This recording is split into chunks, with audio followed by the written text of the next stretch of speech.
So good morning to everyone. So I extend a warm welcome to all the audience today with us. So this program is we have a special guest for this program, and the topic of the today, as all of you know, password for happiness. So everybody is looking for happiness, and today I'm very sure that you will be learning the password of happiness. Okay, so before we get into the program, I will just introduce in detail. Okay, so this event is dedicated to His Divine Grace A.C. Bhaktivedanta Swami Srila Prabhupada, who is founder Acharya for International Society for Krishna Consciousness. So, as all of you know, ISKCON is a worldwide organization. So, more than 520 millions of wisdom books have been published and distributed. More than 3 billions of free plates of sanctified vegetarian meals being distributed all over the world. And every day, more than 1.2 millions of meals being distributed to the needy children of India through Annamrita or government's midday meal programs. So the purpose of our ISKCON organization is to promote the well-being of human society by teaching of science of God consciousness. And the founder Acharya of A.C. Bhaktivedanta Swami Srila Prabhupada, so he traveled all over the world and he distributed this message of God consciousness. Video is played now.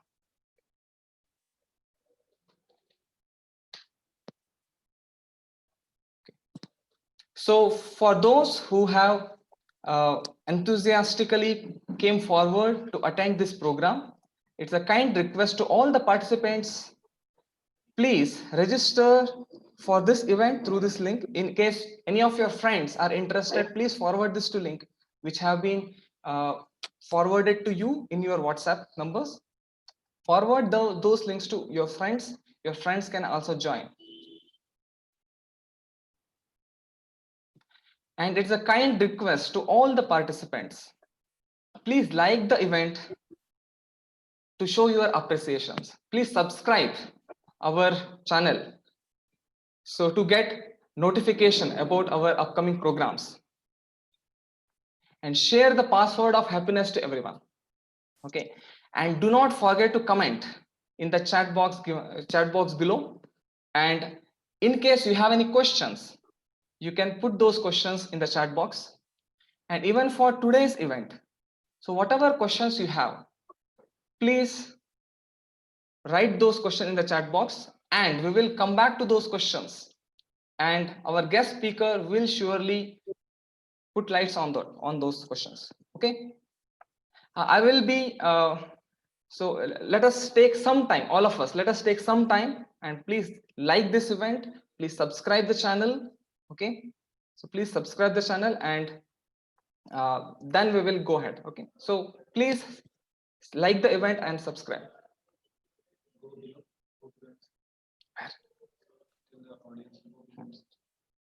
Okay, so below there will be a subscribe button, right? So below there will be a subscribe button in the whatever YouTube channel you are viewing. So in that below there is a subscribe channel button. So please subscribe it and do not forget to like. How many are there? My name will change now.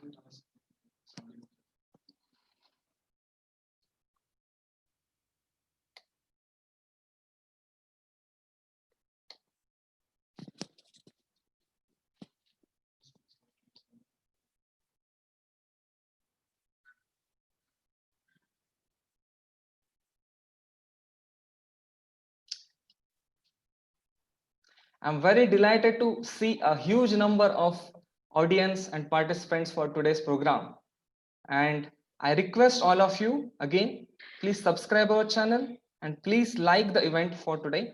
And any questions you have, you can always put it in the chat box. So we will come back to those questions.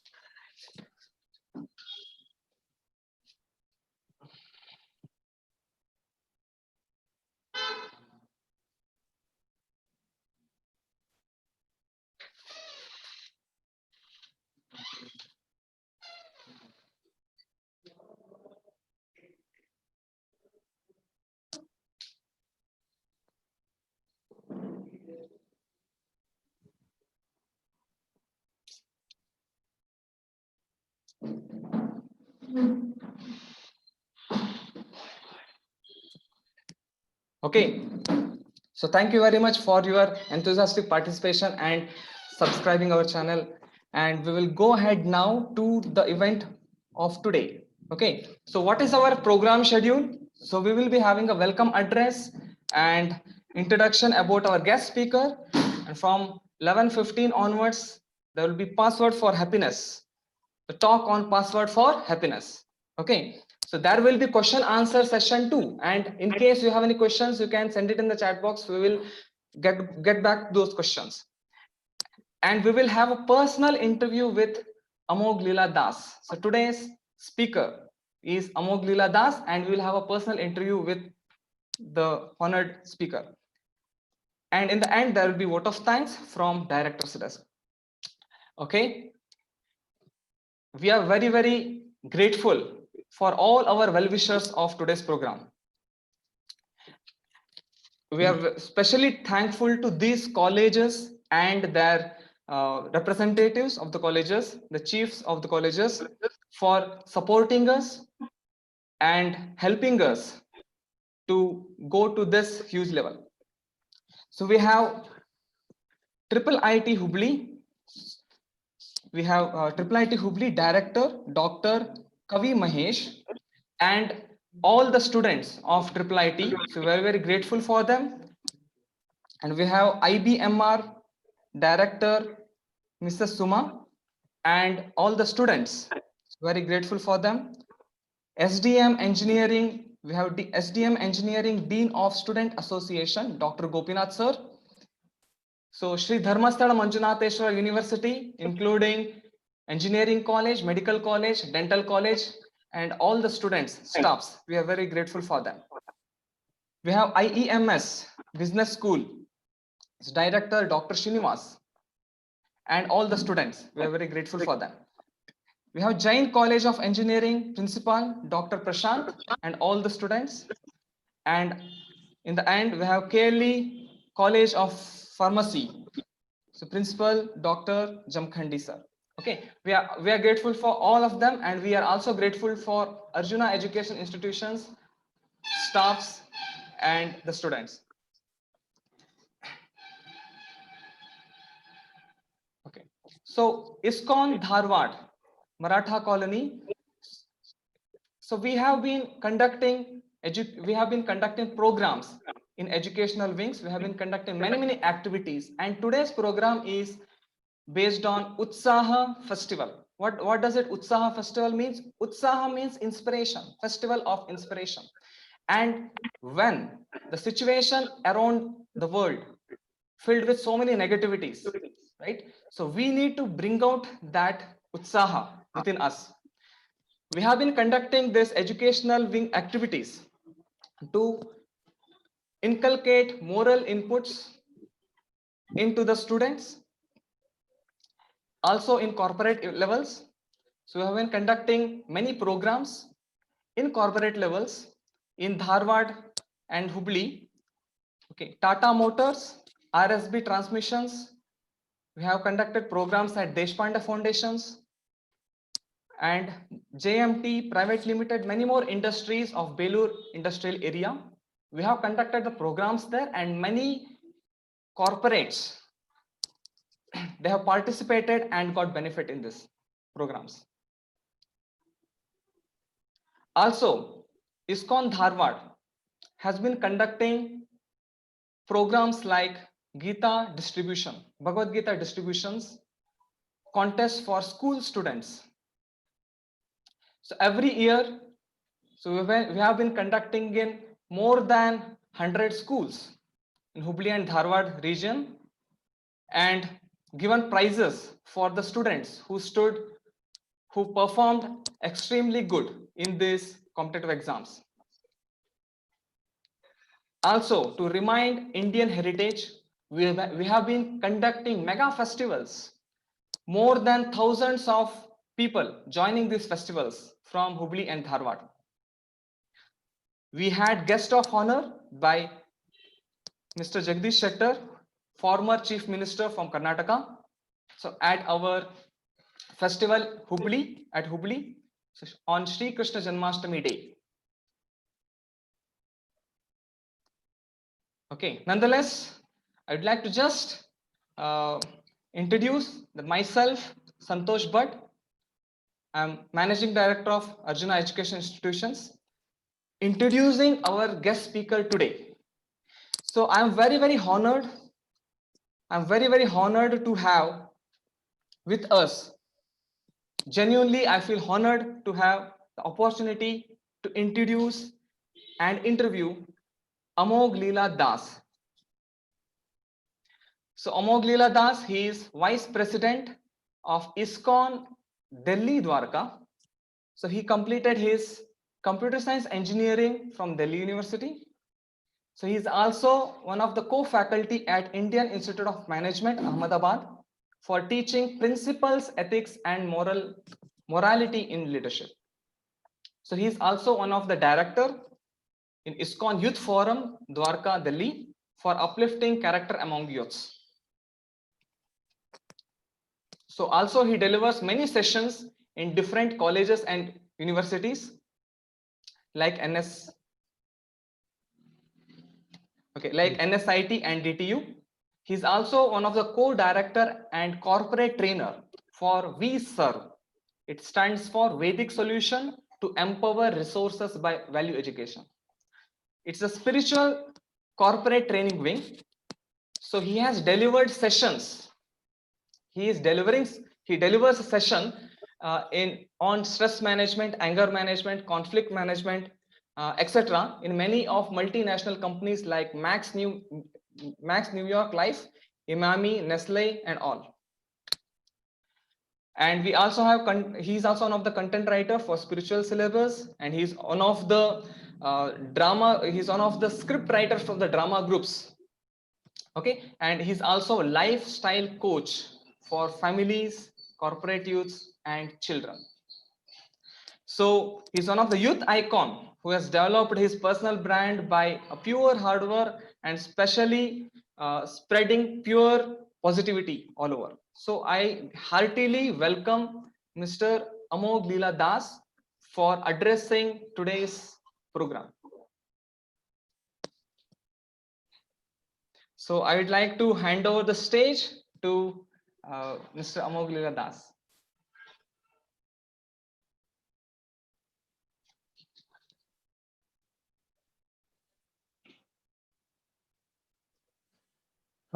Thank you, Santosh. Thank you very much, Santoshi. And I'm really honored to be part of this August assembly of so many dignitaries who are legions and great contributors in the field of education, and so from such great institutions who are actually training the students who are going to be the forthcoming leaders in future. So in that case, I'm really honored to be here. And thank you very much for inviting me. And hopefully, I'll be able to give the password for real happiness. Thank you very much. Hare Krishna. So I'll just offer some short prayers and then we'll start. Om Ajnanatimirandhasya Jnananjana Shalakaya Chakshurmitaminim Tasmai Shri Gurave Namaha. Jai Shri Krishna Chaitanya Prabhu Nityananda Shri Advaita Gadadhar Srivasadi Gaura Bhaktavinda. Hare Krishna, Krishna Krishna, Hare Hare. Hare Ram, Ram Ram. Hare Hare. So password for happiness. So in between you will get to see the slides, and I'll be speaking about them, and mostly you'll be seeing me. And then in between you'll also have slides. There's not much on the slides, but yes, there would be like some clickers for you, hyperlinks to some of the concepts about happiness. So today's topic is password of happiness, or password to real happiness. So there is fake happiness as well, and there is real happiness as well. So what's the password?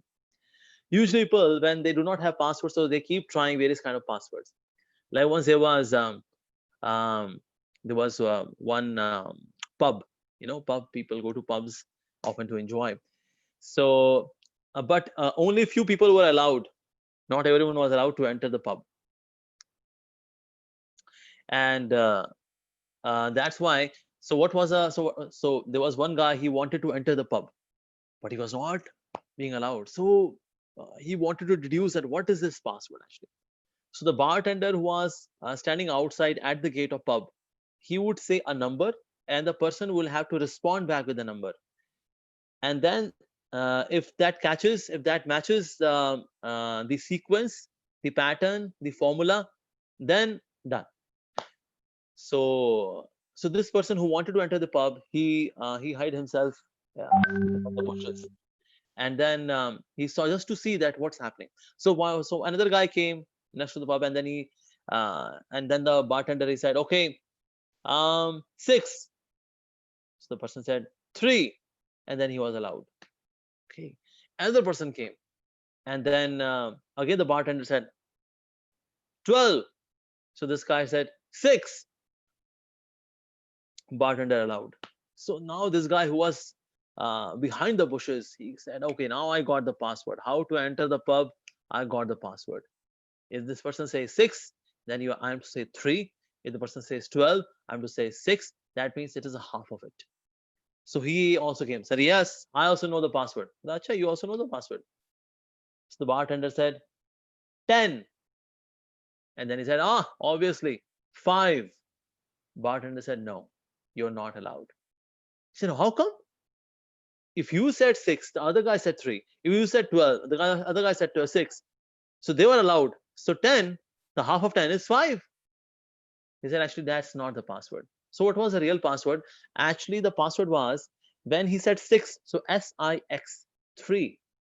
So that means 3 was a password. If the guy asked 12, and then the password was 6, because TWELV is 6. So there are 6 letters into it.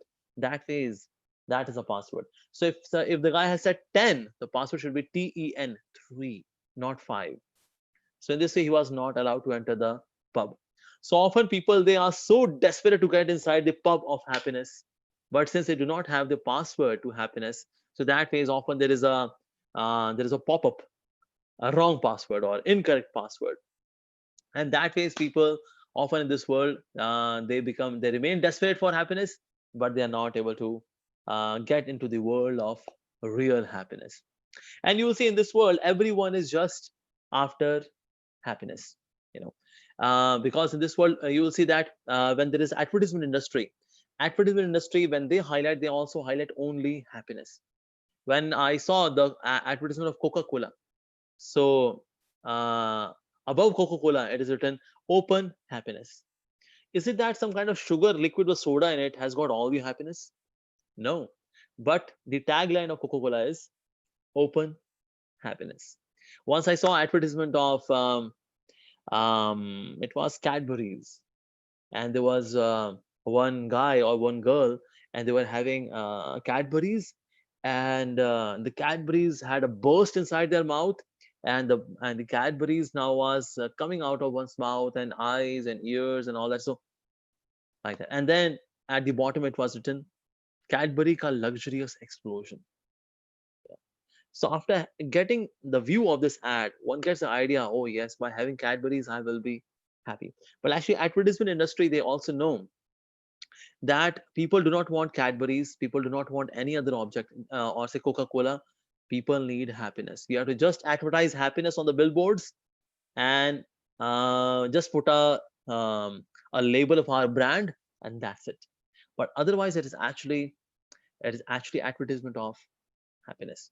Okay, now next slide. We'll go to the next slide now.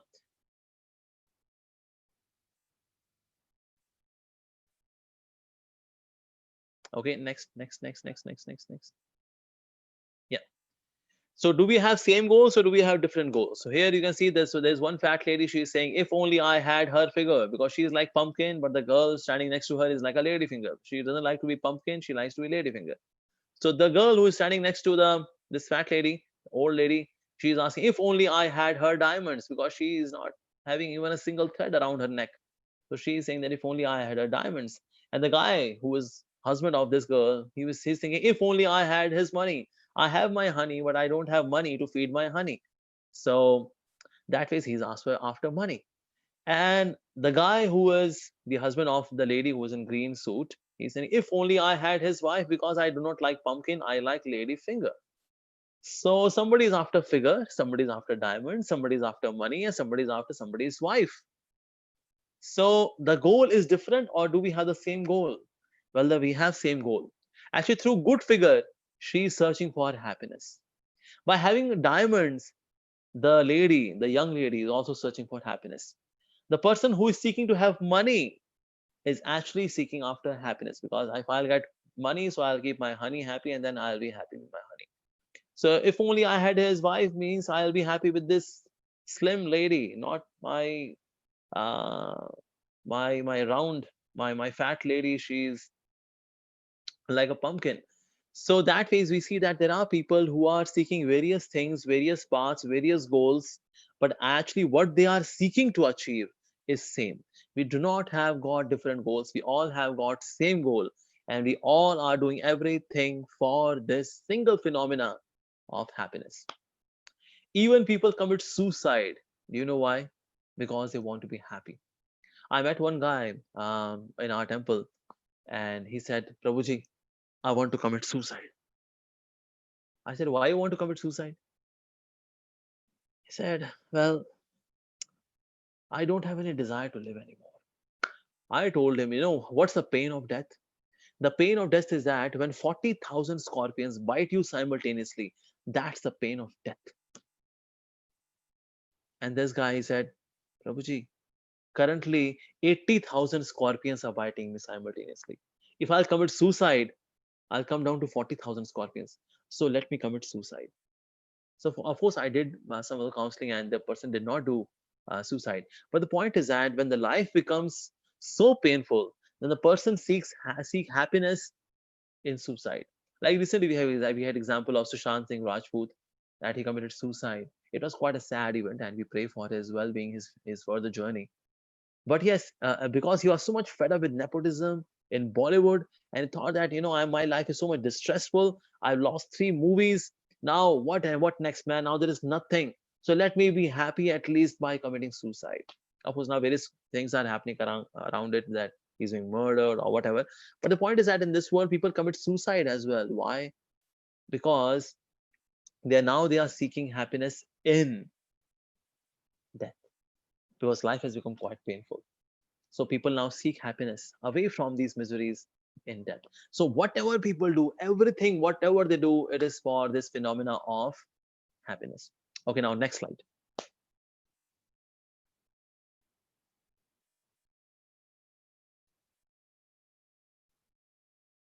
So here we can see one algebra. So we start with the first line: eating, sleeping, mating, and struggle for existence. And you will see that animal life is nothing but the mix of all these four. In Animal Planet, or if you go to National Geographic, all these various channels, they are describing the activities of the animals, and it can be summarized into eating, sleeping, mating, and struggle for existence. Okay. So do we engage in these four activities? Of course, we the human beings, we also engage ourselves in these four activities, but in a more sophisticated way. We have sophisticated eating, sophisticated sleeping, sophisticated mating, and sophisticated struggle for existence. Right? Like for example, we may have idli, vada, dosa, sambar, or we may have parathas, or we may have something continental or whatever. Sophisticated eating, sophisticated sleeping. We may sleep on sleep well bed, and then there is AC and high rise building for sleeping. For mating purposes, people sometimes go to even Mauritius and New York and whatnot just for mating purposes. Sophisticated struggle for existence. People study and they work so hard. They do their graduation and masters and MBA and all that they do. Why? Papi pet ka sawal. That means that is to fill the belly. That's it. There is so much hard struggle. And animals we see that they do not even do even nursery, like for example elephant, they eat every day 550 kgs every day, but the elephant has not done even nursery. So there is less struggle for existence than the human being. So that means we have more sophisticated struggle for existence. So we can take common as sophisticated, right? Sophisticated, sophisticated, sophisticated, sophisticated. And in the bracket, we are left with eating, sleeping, mating, and struggle for existence. So we can replace this eating, sleeping, mating, and struggle for existence with animal life, which is the first equation on the sheet. So then it becomes sophisticated animal life. So human life is equal to sophisticated animal life. Oh my God. So that means we are just sophisticated animals. Quite sad. If somebody addresses you, so respected male animals and female animals, we very coldly welcome to this program. You will not see the face of this guy. Oh my God, such an insult. Such an insult. So now the next slide. So that means we can see that there is something which is common between us and the animals, which is eating, sleeping, mating, and struggle for existence. But there has to be something different because we are human beings, the Homo sapiens. Yes. Entire slide. Come down. Ahar nidra bhay maithunam cha samanyam etat pashubhir naranam dharmo hitesham adiko vishesho dharmena hina pashubi samana. Eating, sleeping, mating, and defense. These are four principles common between human beings and animals. The distinction between human life and animal life is that a man can search after God, but an animal cannot do that. In fact, you will see that these four activities are easily done by the animals, like eating. They can eat so much without any kind of digestive pills, kayam churn, nothing. They digest. Very good digestion. We may have to take, we got acidity and gas and all that. So eating is point of from the point of view of eating, animals are more equipped, better equipped actually. Sleeping, we may have to take sleeping pills because at night time I'm not getting sleep, proper sleep. So somebody may take sleeping pills. But animals, well, they sleep anyway with no sleeping pills. So they are more equipped, better equipped for sleeping. Even for mating purposes, people go to some of the clinics so that they can have children, and they are having some struggle in terms of mating related problems or private problems. So they are there. So that's also there. Yeah. And then if we say struggle for existence, we have to struggle so much just to maintain our livelihood, right? So that ways we see that these four activities are better done by the animals. But there's one thing which we can do, but animals are not able to do. And that is inquiring about spirituality, inquiring about God, inquiring about one's own existence. Why do I exist? Why there is suffering all around? So one should seek answers to all these questions. That's very important. Otherwise, those four activities are common between them as well as us. So something is common and something is different. So we should focus on that which is different. All right, we move ahead in the slide. Yes. Next slide. Okay, here comes one equation. Physical comforts is equal to happiness. Now, many people in this world, they think that being happy means I should have physical comforts. Yes. If I'm having a digital stereo surround sound in my car, a luxurious car, I'm having all kind of delicacies in terms of eating, and then having fine clothing, and having a high-rise building, multi-story apartment, and then that's happiness. Physical comforts is equal to happiness. Sometimes people think like that, and that ways we see that people are always chasing after things to be happy. But we see that there are people in this world who have power, post, position, beauty, aristocracy, everything they have, but still they are not happy. Actually, they are not happy. And there are people I've seen generally, those who are genuinely spiritual people. They do not have power, they do not have position, they do not have aristocracy, they do not have beauty, they don't have bank account, they don't have financial status, they don't have financial backing, they don't have any kind of security or so, but they're happy. But usually we see that people associate happiness with things, and they want to crack this password by filling in some kind of thing, maybe getting a very good quality of smartphone, maybe having a very luxurious car and all that. So people try to fill in the gap of happiness by stuffing these kind of things.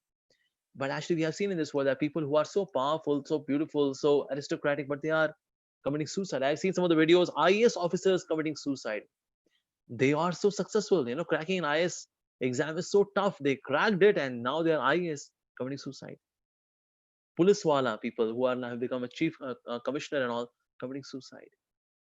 Bollywood actors committing suicide. So many of them. We have seen many examples in Bollywood committing suicide. Divya Bharti and all that. Many examples are there where people committed suicide. Nasifa Joseph and recently Sushant Singh Rajput. They had money, staying in Mumbai.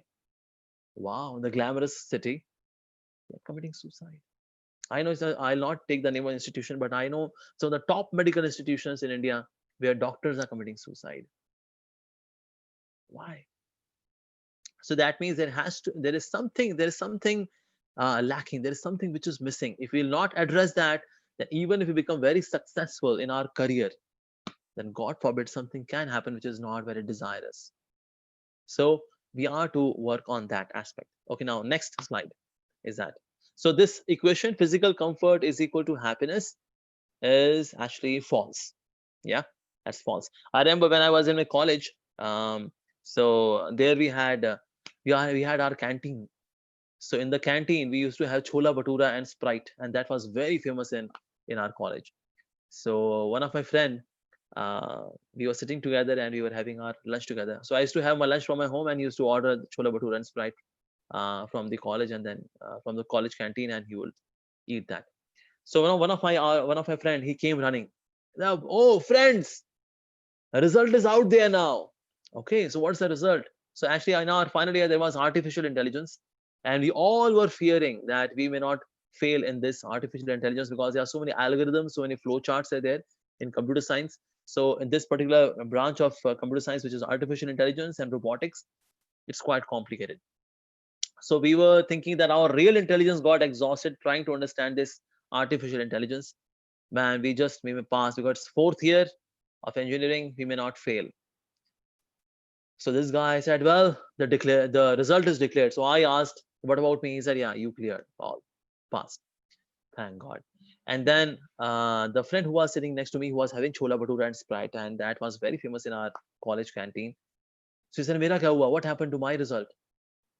He said, well, you lost the match by 3 wickets. That's the language of the college. So in college we used to say like that. So 3 wickets means you got a back in or supplementary in 3 subjects. And this guy was so depressed. I said, well, anyways, what has happened so happened. So at least you enjoy this chola bhatura and Sprite. He said, no, I cannot do that, man. I said, why? He said, my father told me, he's from Haryana, and he told me, if you'll not complete your graduation timely, I will shoot you with a gun. So he said, well, I said, sometimes parents, they say like that, but he's not going to kill you. Your father will not kill you. It is just a way of saying, I'll kill you, but not that your parents, they kill. He said, no, no, no, he will kill me. He has got 7 children, 7 sons. Even if he kill one, 6 would still be there. So he would not be hesitant to kill me. So he just got up and left that place. He could not enjoy chola bhatura and Sprite. Now, did the crispy nature of bhatura reduce? No. The spicy nature of chola reduce? No. The refreshing nature of Sprite? No. Everything is same. Yet he is not able to enjoy it. Why? Because the state of mind was now offbeat, and that is he just could not enjoy it.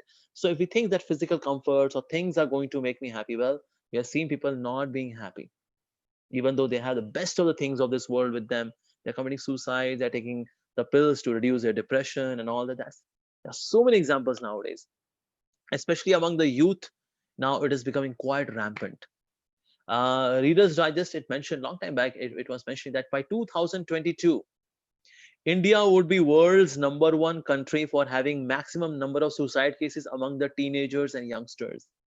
You see, our India will become world's #1 country. But in what? Having maximum number of suicide cases and depression cases among the youngsters. And that's happening in India. Why that's happening in India?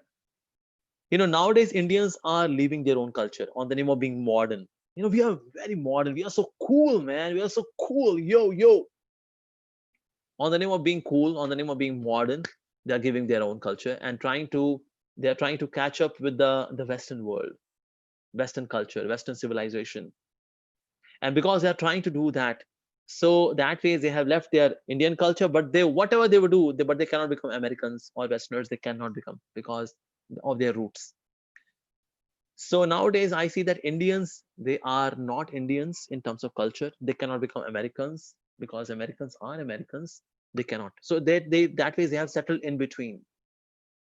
So in Hindi there is one kahawat, dhobi ka kutta na ghar ka na ghat ka. The person when he is settled down in between, then that's not really settlement. In between it's actually flux. In between it's a state of instability. And that is currently Indians are going through the state of instability, culturally speaking. Other aspects, of course, they are there, but culturally speaking, we are still slaves of the Western culture. Why? Because we are trying to copy them. And that is, we see that even though people are now wearing the best of the brands, now we have Zomato, Swiggy, people are having the best of the brands in terms of eating, best of the brands in terms of wearing clothing and all that, best of the brands in terms of cars, automobiles, but yet India is now coming down to is coming up to 17%. Oh, out of every 100 marriages 17 are getting converted into divorce. It's a sad data indeed. And so quick, they are so fast, there is no tolerance, there is no forgiveness. So that means we see that even though the best of the things are there, yet people are not happy. Okay, now next slide. After having know this equation, that physical comfort is equal to happiness, it is false. Now next equation which comes in terms of happiness is that on what we spend more time on, pleasure or quest for pleasure. Obviously quest for pleasure. Ideally we should be spending more time on pleasure or in pleasure, but we spend more time in quest for pleasure. Like a typical person who takes a loan to get a house. So he takes a loan to pay for the house, and for to paying back the loan, he does job. He works very hard. He works 12 hours every day. He goes and he has to face the traffic, and coming back also he has to face the traffic within office, facing politics, competition, hypocrisy, duplicity, and all that. He comes back, struggles so much so that he can make money to pay back the loan for that home in which he only goes to take sleep. And by the end of 25 years, by the time the home is now his, now he has become quite old now. He has lost his vitality. So we see that people in this world spend more time in quest for pleasure than the pleasure itself. No doubt we have to do that, whatever is required in terms of our household duties. But there is less of pleasure actually. There's less of pleasure. I mean, there is more for quest for pleasure. People are thirsty after pleasure. They're chasing pleasure, but there's not much of pleasure, the kind of expectation they have like that. Okay, now next equation is happiness means what? Absence of pain or forgetfulness of pain. Now somebody may say, well, it is absence of pain, but not really. Like for example, Napoleon used to punish his prisoners by dumping their heads inside a dirty, stinky pool of water, and then they would feel suffocated. And then after 30 seconds or 45 seconds would take out their heads so that they can breathe. So then they could breathe. So this was the absence of pain or misery. When the head is inside the dirty, stinky pool, then it is miserable. So when somebody is out and is able to breathe, that's happiness. Is that happiness? No, that's absence of the pain or absence of misery, but that's not really happiness. Like Charlie Chaplin, he used to say that I walk in the rain so that nobody can see that I'm crying, because he used to make people laugh. If they would see Charlie Chaplin crying, that would actually breaking of their trust in Charlie Chaplin being a great comedian, that the one who is himself is undergoing some kind of depression can give happiness, real happiness. No, not like that. So all are requested to send some message for everyone. So that phase, and he also said that actually in this world we see that happiness is nothing but an empty block between two sorrowful episodes. So that's just absence of these two sorrowful episodes, and that absence of sorrow is perceived as happiness actually, like that. So that phase, absence of pain, is not really happiness. Yeah. And then second one, which was there, which was forgetfulness of pain, that the person forgot pain. Like for example, there are people who go and drink and they motivate, come on man, you got so much anxiety, so much tension with your boss, with your wife, with your husband, drink man, do peg laga, sab theek ho jayega, you'll be fine, daru pee, sab theek ho jayega, drink and be happy. So is it that those who are drinking and they forget everything. They forget the miseries of their past, or forget the misery of their girlfriend or the boyfriend or the husband or a wife or a boss or neighbor or this and that by drinking, and then but the person becomes happy. No, it's not like that. So forgetfulness of pain is also not happiness. Like once he was a hunter, he was on a spree for hunting, and as he became a little inattentive, the tiger pounced upon him. And as tiger pounced upon him, the gun slipped out of his hand, and this person just started running. And the tiger was also chasing this guy. And as the tiger was about to pounce upon him and kill him and devour him, as he was about to do that, this person just climbed a tree. And as he was hanging himself on the tree, okay, and he was seeing the tiger is still there, waiting. As soon as the person falls, then eat this man.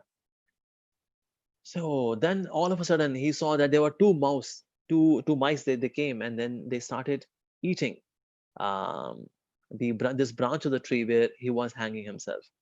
And as he could see that one is black color mouse, one is white color mouse, these two have come and they are eating up this branch. He said, "Oh, what nonsense, man! I'm so unlucky today. Oh no!" I said, "Oh no!" So inside his mouth something entered. That was sweet honey. Just above his head there was honey. There was honeycomb, and then every 5 seconds, fresh, pure honey was dripping inside his mouth, right on the angle.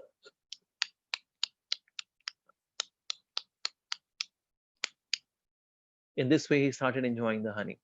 So now I put pause to the story. So if I ask you, this has got happy ending or sad ending? Well, this has got happy ending, but for the tiger, not for the man. Because the man, he forgot that my branch is being eaten by two mice, and now I'm getting closer to death because tiger is waiting down there to eat me up. So he forgot. He forgot the misery. But is this happiness? No, it is not happiness. So similarly, we'll see that in our life also we get some kind of drops of honey in our lives in terms of some kind of good news. I'm getting married now. Finally, I got a girl. Finally, I got a boy. I'm getting settled. I got promoted. Yeah, yesterday I got promoted.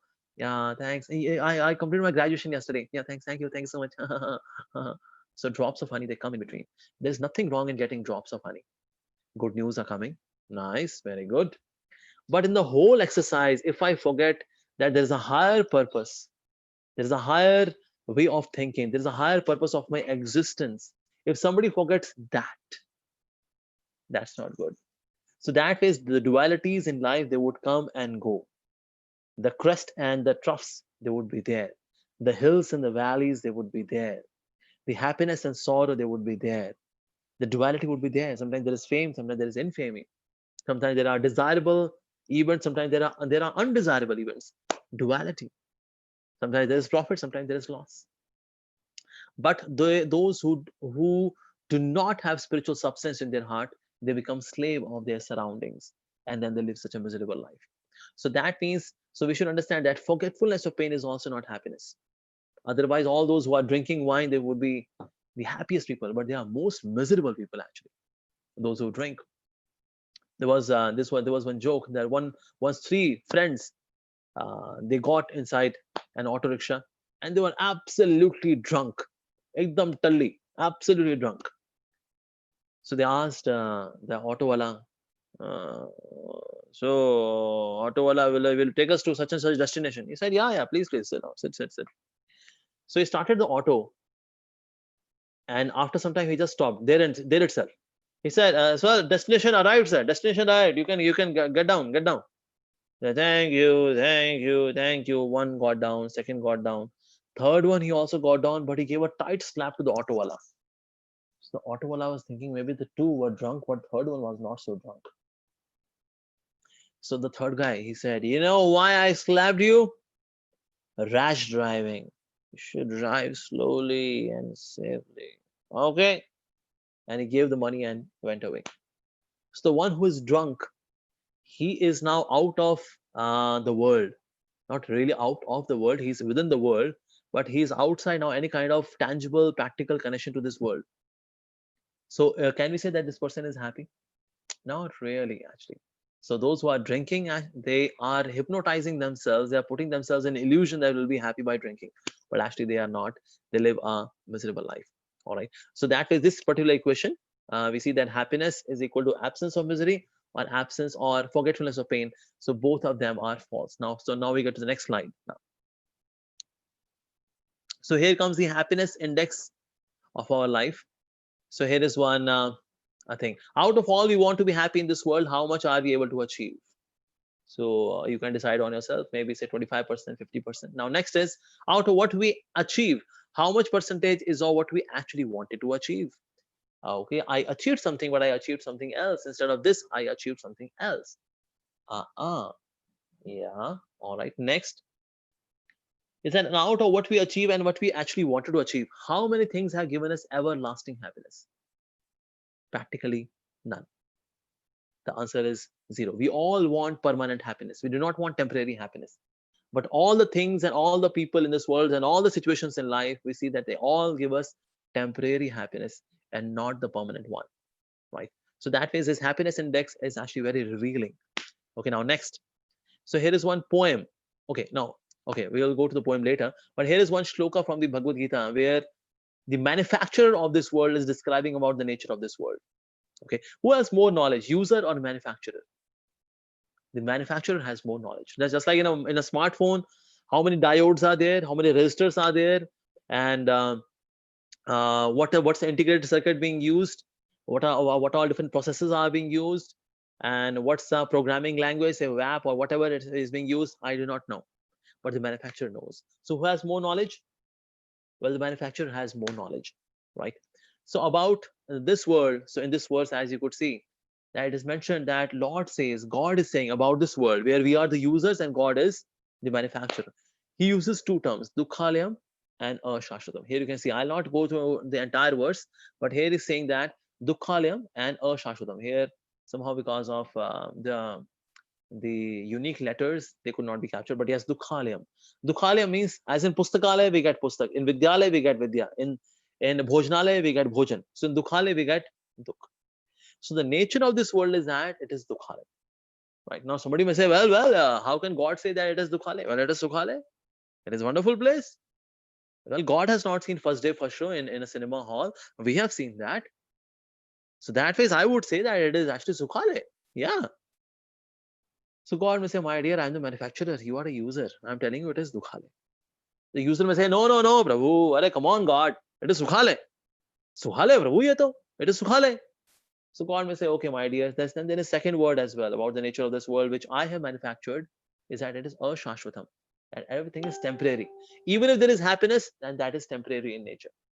So you're saying sukhale, sukhale, sukhale. All right, we'll keep it sukhale. But like in Hindi, when we say sukhale, so sa chota o ki matra, but we make it bada o ki matra. Sukhale. Sukha means dry. Ale means home. So in a place where you will become dried up, sukhale. That's the nature of this world. And that is, we see that usually people come to spirituality in their old age. Why?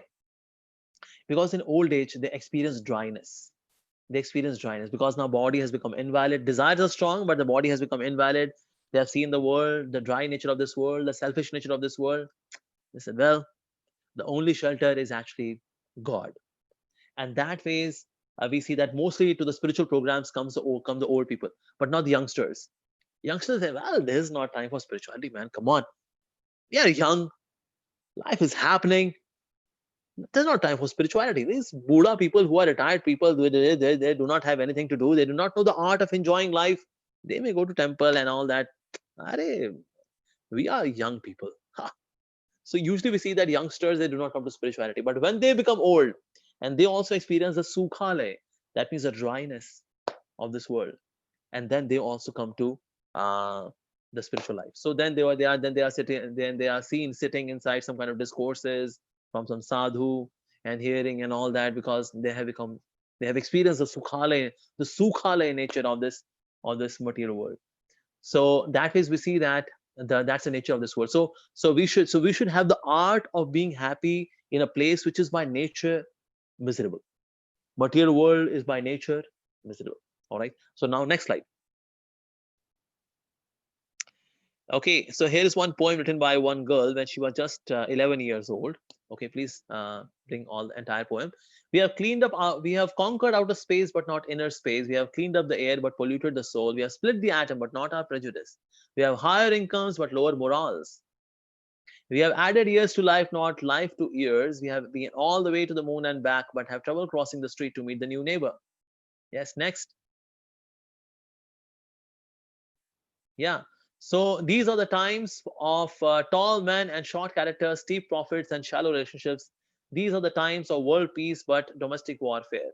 More leisure but less fun. More kinds of food but less nutrition.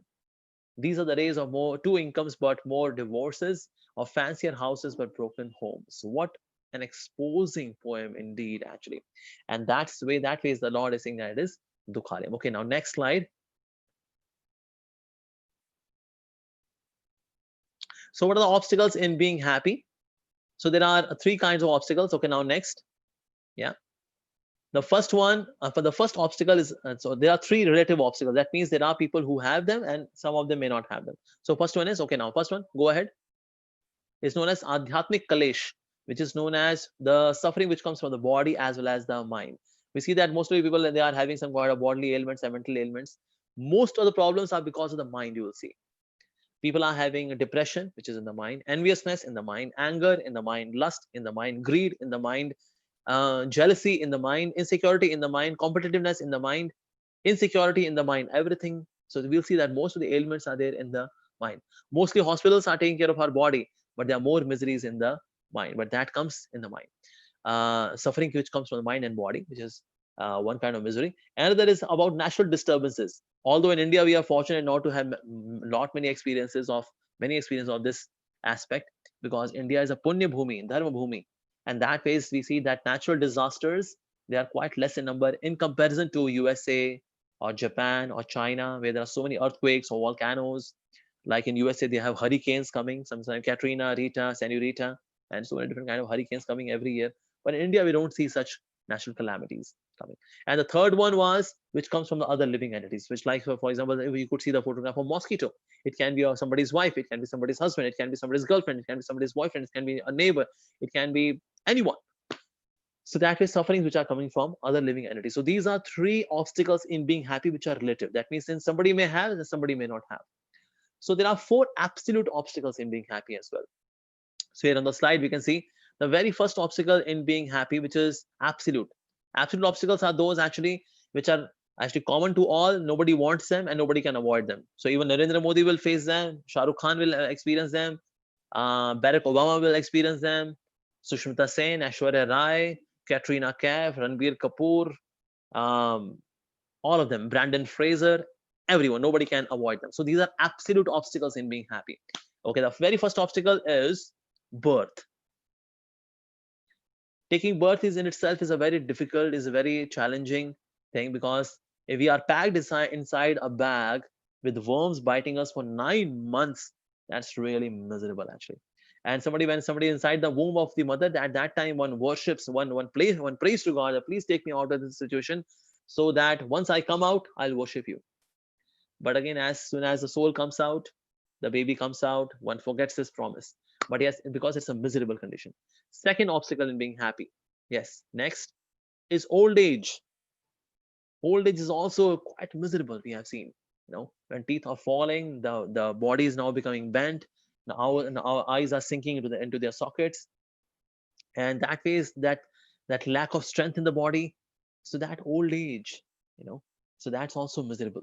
And nowadays we have seen even youngsters, they are almost like old people. There's so much less stamina in them, and so they are experiencing old age even in young age. Wow. And that is in English language, you see that when we ask somebody's age, so what's your age, he said, I'm 25 years old, I'm 22 years old, because we are always old, like that. So old age is another obstacle in being happy. Next obstacle in being happy is death. Yeah. So we see that death is also ultimately, that's such a misery. Nobody wants it, but nobody can avoid it as well. Death.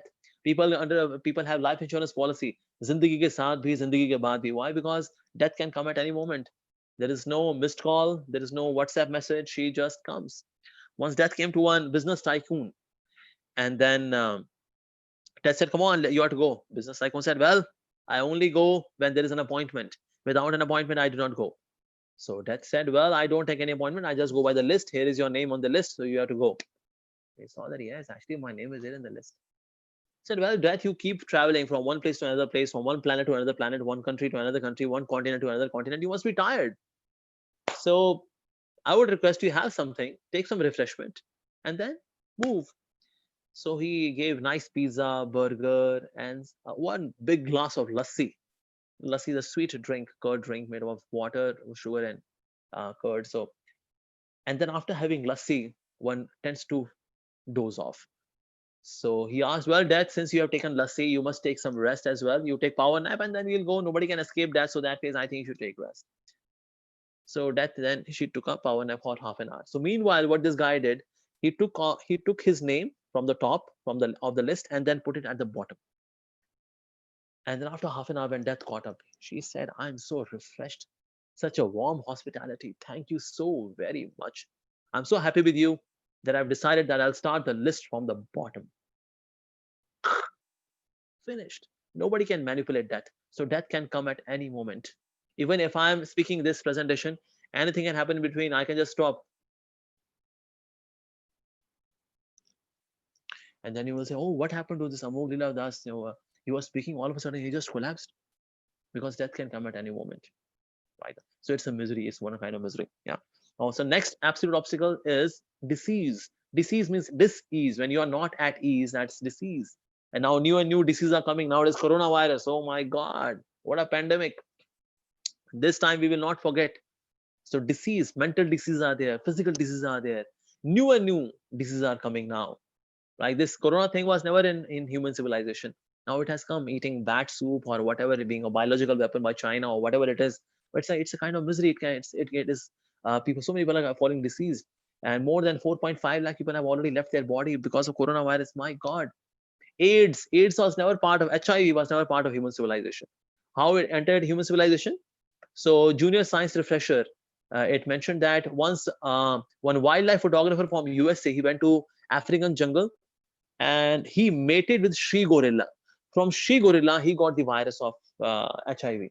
And then when this wildlife photographer went back to USA and mated with the prostitutes in USA, he gave the viruses to them. And then from them, the prostitutes in USA, then gradually it spread all across. So in this way, HIV came to human civilization. Disease. So diseases are coming, new and new diseases are now coming. Ebola, H1N1, this, that. So that way, these four are absolute obstacles in being happy. All right, now next.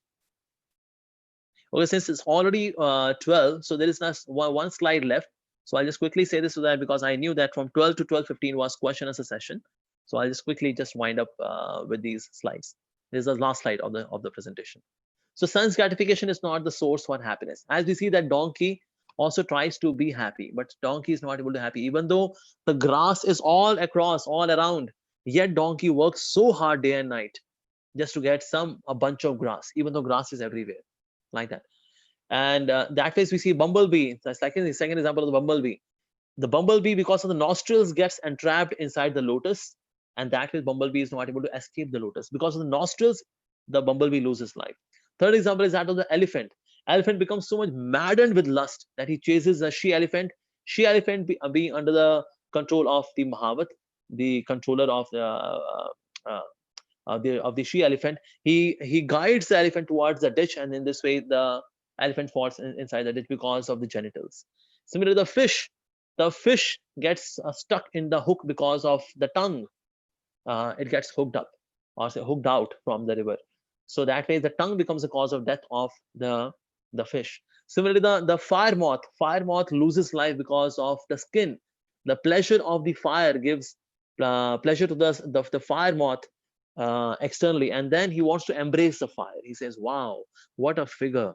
Wow, from the distance I can experience the heat. If I'll go and embrace the fire, I'll be happy. So fire moth goes and embraces the fire and then turns into ashes. So we see that just one of the sense, which is outside control, can actually lead to devastation.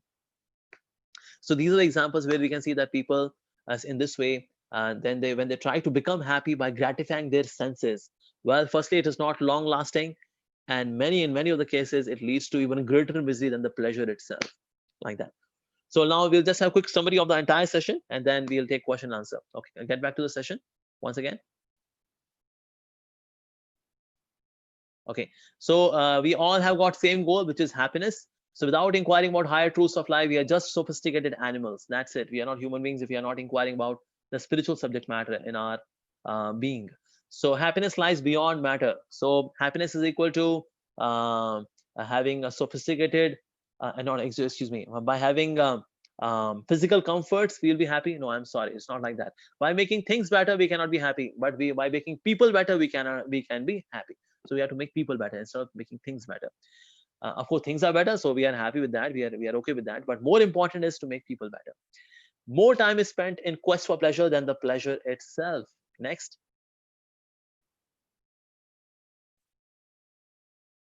Yeah.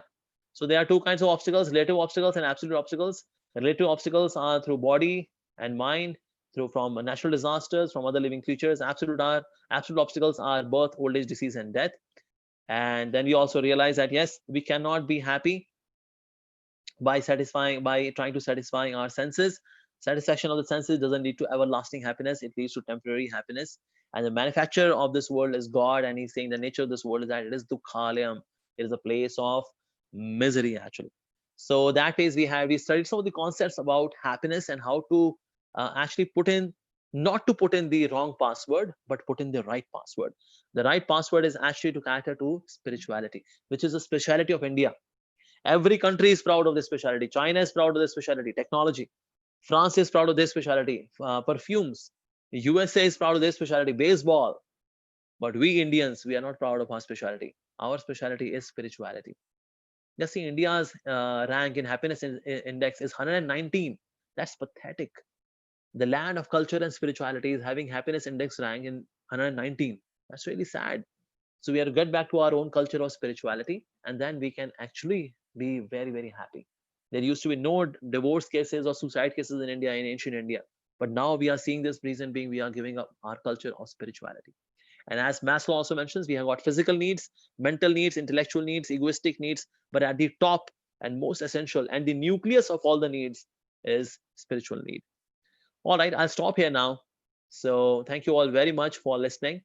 Anybody has any question, we will just take questions, maybe say for 10-15 minutes, and then I'll stop.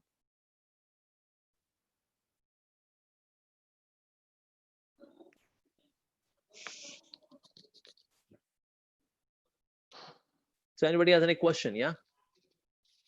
Or maybe I should go to the chat window. So there is So we request all the audience to please utilize this opportunity and ask any questions you have. So in the live chat, please type your question. If you wish, we will give 10 more seconds. You can write your questions, and we will come back to the questions. We'll discuss. So nonetheless, our speaker for today, Amogh Lila sir, will discuss those questions. Okay, we have one question, sir, here. yeah. Um, how to be happy in all the time? This is a question. How to be happy in all the time? Yeah, we can be happy firstly all the time by firstly, like there is saying that if you are being disturbed too often, that means you are spending too much time with the world and you are spending less time with God. So that means we should give proper time to spirituality as well. That's very important. Firstly, we should get up early in the morning. We should do some meditation, like we chant the holy name of God. So we should do that. So then we can be happy rest of the day. Why? Because in the morning I took a spiritual dose. People often get up late in the morning. They just have a cup of tea, and then they go and do their work, and they think that they will be happy. Well, excuse me, they will you not be. In order to be happy in all situations of life, you have to prepare for it in the morning itself. So you should sleep early, get up early, and do in the morning, do some spiritual activities, like for example, chanting of the holy names, reading the holy text like that, or Bhagavad Gita or Bible or Quran, whatever. So in the morning, we prepare ourselves. And maybe we should do some physical exercise as well to keep ourselves physically well. And then the rest of the day, we would have all kinds of experiences, plus and minus, happiness and distress. But we would be able to tolerate all kinds of situation and be happy because in the morning I took a spiritual dose. So that is what we should do. And also when we take every event in life as a learning experience, then we can always be happy. Even when something sad happens, something very tragic happened, just contemplate what I can learn from this. As soon as you have this learning aptitude or learning attitude, Gayatri ka time ho gaya hai, Gayatri. So then one can be happy in all situations of life, like that. I'm sorry, I can't hear you. Yeah, many people talk about IQ, many people talk about EQ, but so most Yeah. important part is also SQ, and very thankful for enriching us for by giving this information. And there is a next question: if we are poor, how can we take up spiritually? How can we take spirituality? Okay, if you are poor, then actually spirituality is easier for you. But like in Bible, it is mentioned to make a rich man a devotee of God is as difficult as to make an elephant pass through needle's hole. A rich man. A rich man is very comfortable. He said, I don't need spirituality, man. Come on. I got everything in my life. So usually we see that rich people, they do not come to spirituality because they are so well situated in life, though although that's temporary, but they think that this will go on. My crores of rupees in my bank account, this is my ultimate security. But anything can happen anytime. Like on 8th November, I think it was 2018, or which year was that? I thought 2017, when Narendra Modi said, okay, all the currency notes 500 rupees and 1000 rupees now they are invalid. That very moment, people became beggars, many of them. So anything can happen, but usually we see that people they think that rich people they are happier and they can practice spirituality. No, those who are poor they can practice spirituality better because they are helpless. They don't have much of option. So they see, well, two times just, if I got a food to fill my belly, and then rest of the time, oh God, please help me. Like during this pandemic time, it was difficult time. People became spiritual. Mahabharat and Ramayana were the top rating viewership programs on television. So that ways, if somebody is poor, can actually do bhakti nicely. For a rich man, bhakti is difficult. For middle class people, they are the best people to do bhakti. Middle class people, because they are struggling. They are having their physical nourishment as well, but they can think of spirituality as well because they have hard earned money, they work so hard in day-to-day life. Wow. So we see middle class people, they are best candidates. In fact, poor people, they also come to spirituality, but rich people very difficult because they have so much ego in them, so much ego of the pride of learning, pride of wealth, pride of position, pride of influence, pride of fame, and that pride is the disqualification for them to become spiritual. But poor person, well, he's downtrodden, humble, meek, helpless. So that makes he's better candidate for spirituality. Yeah, thank you very much for telling how this, even though we are poor, bhakti or practicing spirituality is much, much easier than to Yeah, be rich and practicing. Yeah. yeah. So the next question to you, sir, is how to get over laziness Uh-huh. and how to be disciplined and mentally strong. Yeah. This laziness comes when there is no goal in life. As soon as there is no goal in life, then people become lazy. Like you will see that those students, when they are preparing for engineering entrance exam, they are so focused. Every day they are studying for 10 hours, 12 hours. Next year, month of March, there is IIT I'm to crack. Next year, March, IIT. Next year, March, IIT. Next year, March, IIT. And they are studying so much, doing mock test and this and that and coaching. And oh my God, because the goal is there. As soon as they enter engineering, now they have got into first year.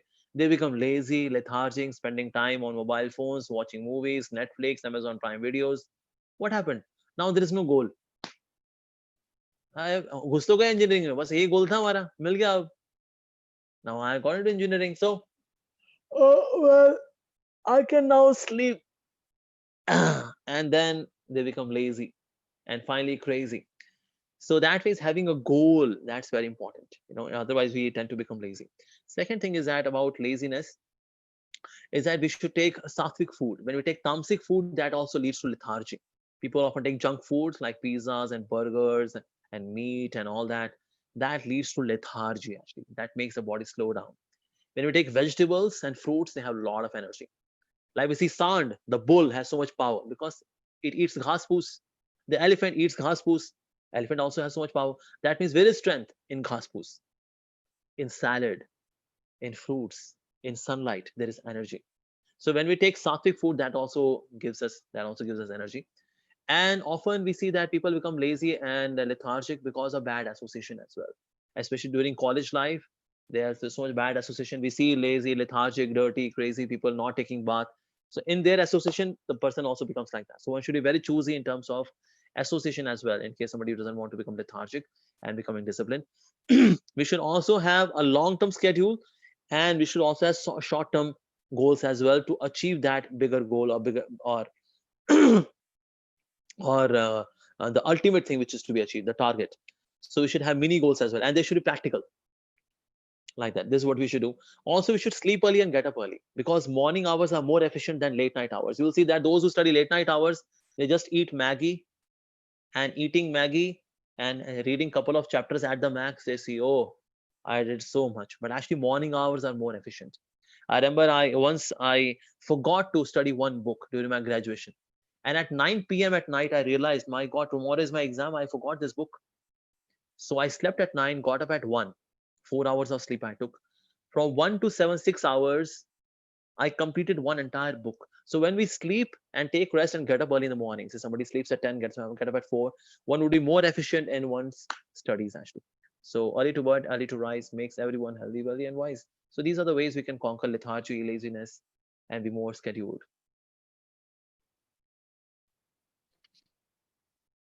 Yeah, thank you very much. Sir, now there is another question here Mhm. that you mentioned in the class that this world is Dukhalayam, is Yeah. a place of misery. So if Mhm. the world is Dukhalayam, why did God send us here? Okay, why God has sent us here is, though on this topic there can be entire lecture. But yes, one thing is that in case we want to enjoy independent of God, so God sends us here to this world so that we can exercise this free will of being independently happy.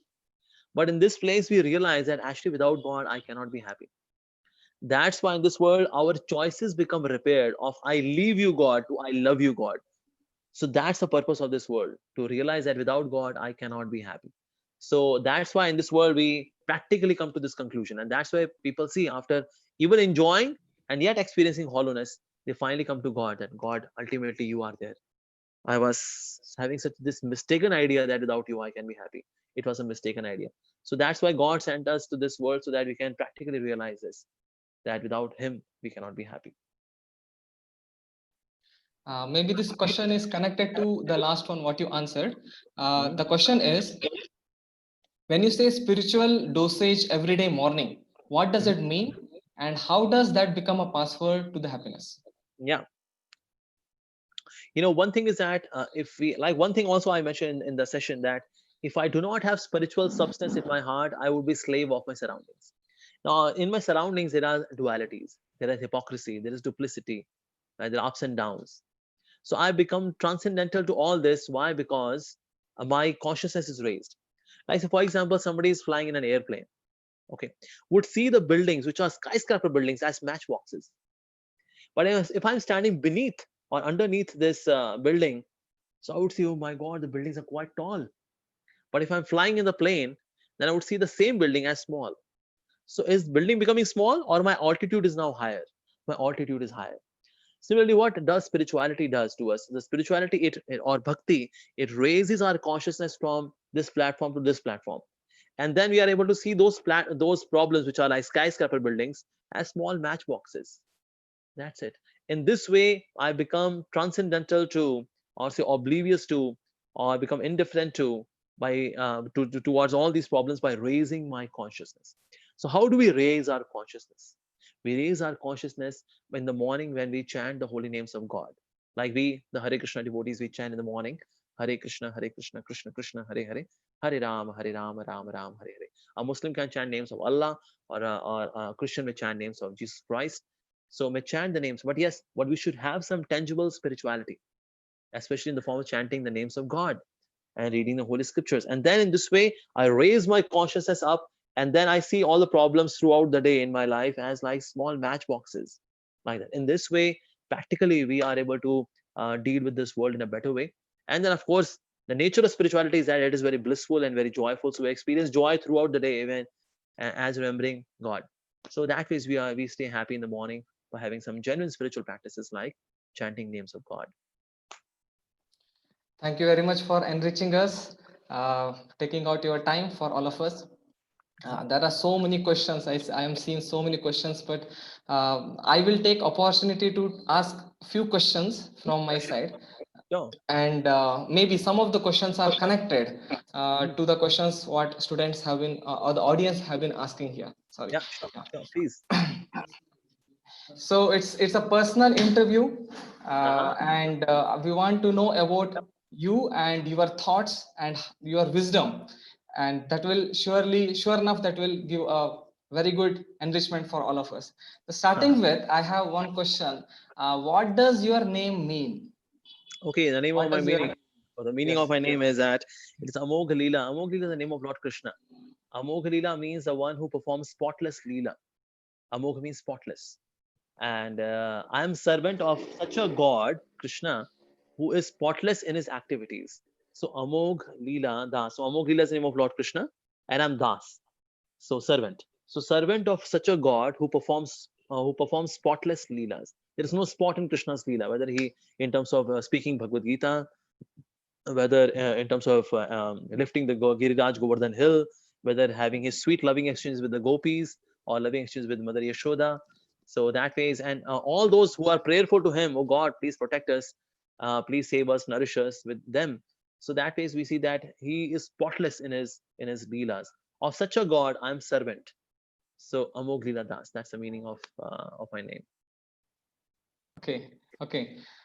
You have been a monk, and Yes. in our older days, we know that the monks used to live in Himalayas, or they never used to come in front of public, something like that. Mhm, What yeah. is your opinion today? There are many new age monks. They are like Uh, celebrities today. So, yeah. what is your views about this? Of course, we should have such celebrities as well. You will see that actually in modern times, youth they want to become spiritual, but since they do not have role models for spirituality, that's why we see that in modern times the youths are not taking to spirituality. They have their role models from Bollywood, say Ranbir Kapoor, John Abraham, Katrina Kaif, or whatever heroines they have. They are there. So they are the role models of modern, and they try to become such heroes and heroines because we have such role models. But people they also want role models in spirituality as well, and that is we see that Gaur Gopal Prabhu he's a monk and is quite famous, and many people have taken to spirituality having such a role model. So that ways we have to have such celebrities as well. Those who are monks, of course, monk himself should not be attached to glamour and fame and popularity. Should not be attached oneself. One should focus on one's devotion to God. But yes, as a service to society, when they do something very tangible, then people feel inspired, and then they take to the path of devotion to God. So that ways we should have such role models as well as celebrities, so that people can take to spiritual culture, especially in India. India is a land of spirituality, and it is going to be the leader all across the globe, especially for spirituality. So we need such leaders as well from India.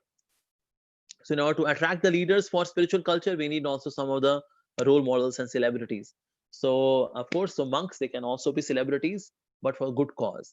Not that they enjoy freedom, they enjoy glamour and limelight and all that. They should not be enjoying that.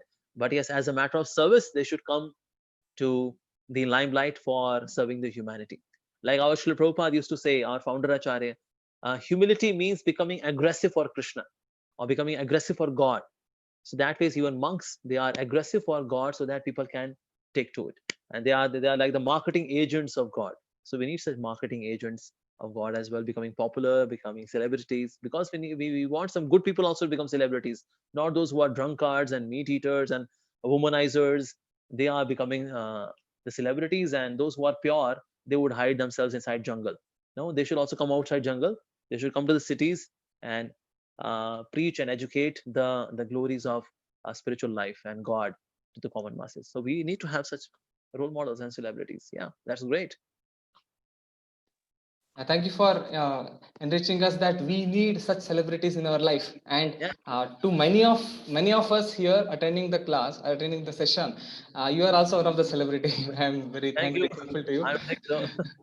Thank you so much. And I just came across a joke recently. You know that nowadays, this because of this corona and so many negativities around the world, and Mhm. there is a joke that not a joke exactly. It says, And earlier days, the most positive word was being positive. Ah, And in 2020, the most horrible or most fearful word is being positive. ah, So when there is all negativities around life, there are so many people are getting into depression, so many people getting into difficulties, suicides, and so many things are happening, and things are changing every moment. Things are ah, changing every moment. There is insecurity everywhere.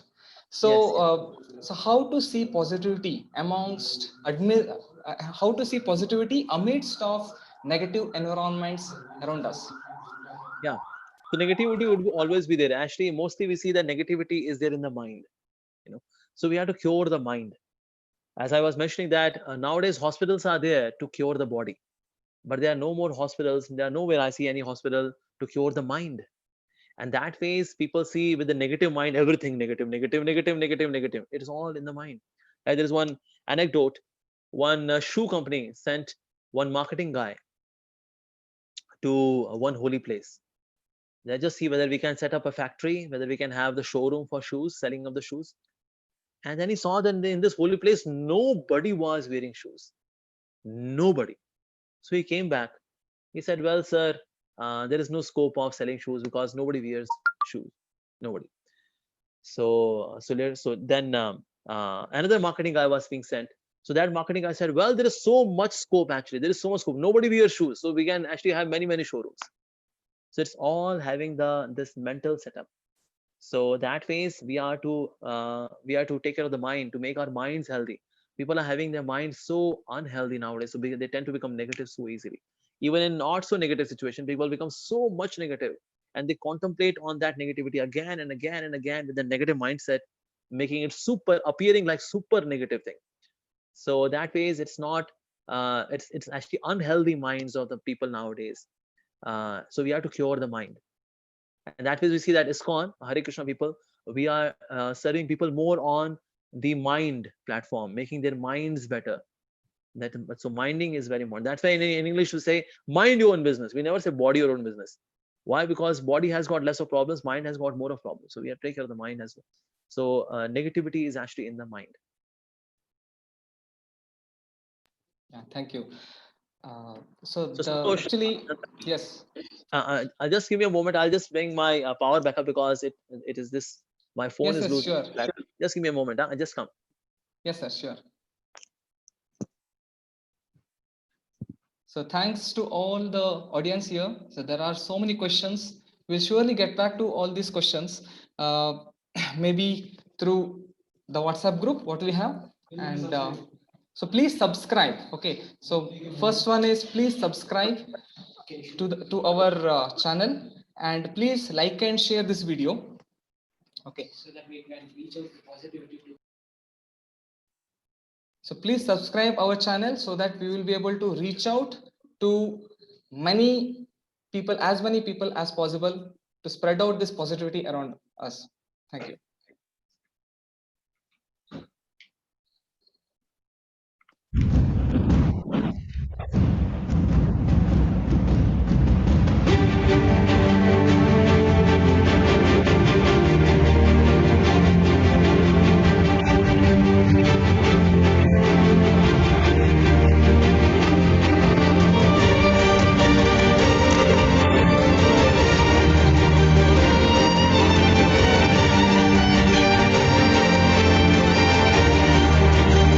Okay, I'm in there now.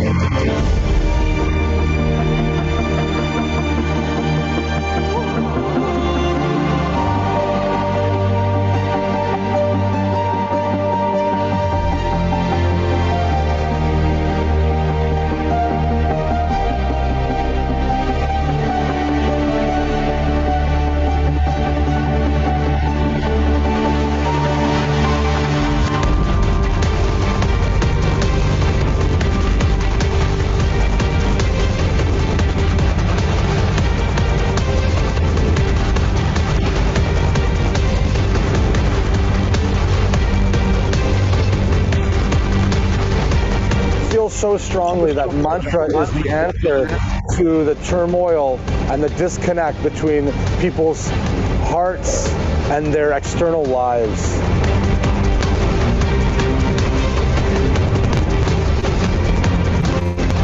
I made close to $170,000 in my first year. Over time, it became clear to me that money doesn't really buy happiness, doesn't really buy true love. I tried to bring a certain element of humanity in a place that was all about money. Eco Valley Foundation is mainly dealing with environmental, economic, and social sustainability. I felt like I wanted to come back and teach in the Gurukul because I had such a nice experience here. All my friends grew up here. We all grew up as one big family, one big community. There's no satisfaction greater than being an instrument of God's grace to people in need on all levels. We're grateful to these children that they allow us the highest privilege of serving them and being blessed by doing so.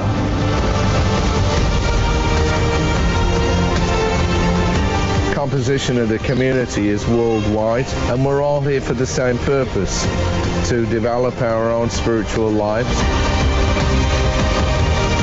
You go on the playground here and you're going to see, a Russian kid, a Chinese kid, an Aussie, a Bengali. They have this unity. We should be always having a divine party at every moment of our lives, everywhere we go. We want to see everyone happy.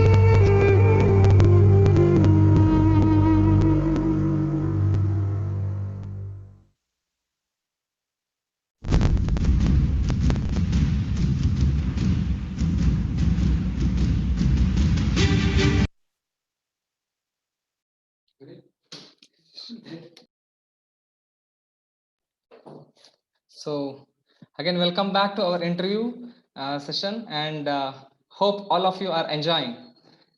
So sir, you are speaking about how to take things positively, but in this world we have heard this proverb, in this world there is only constant thing is the change.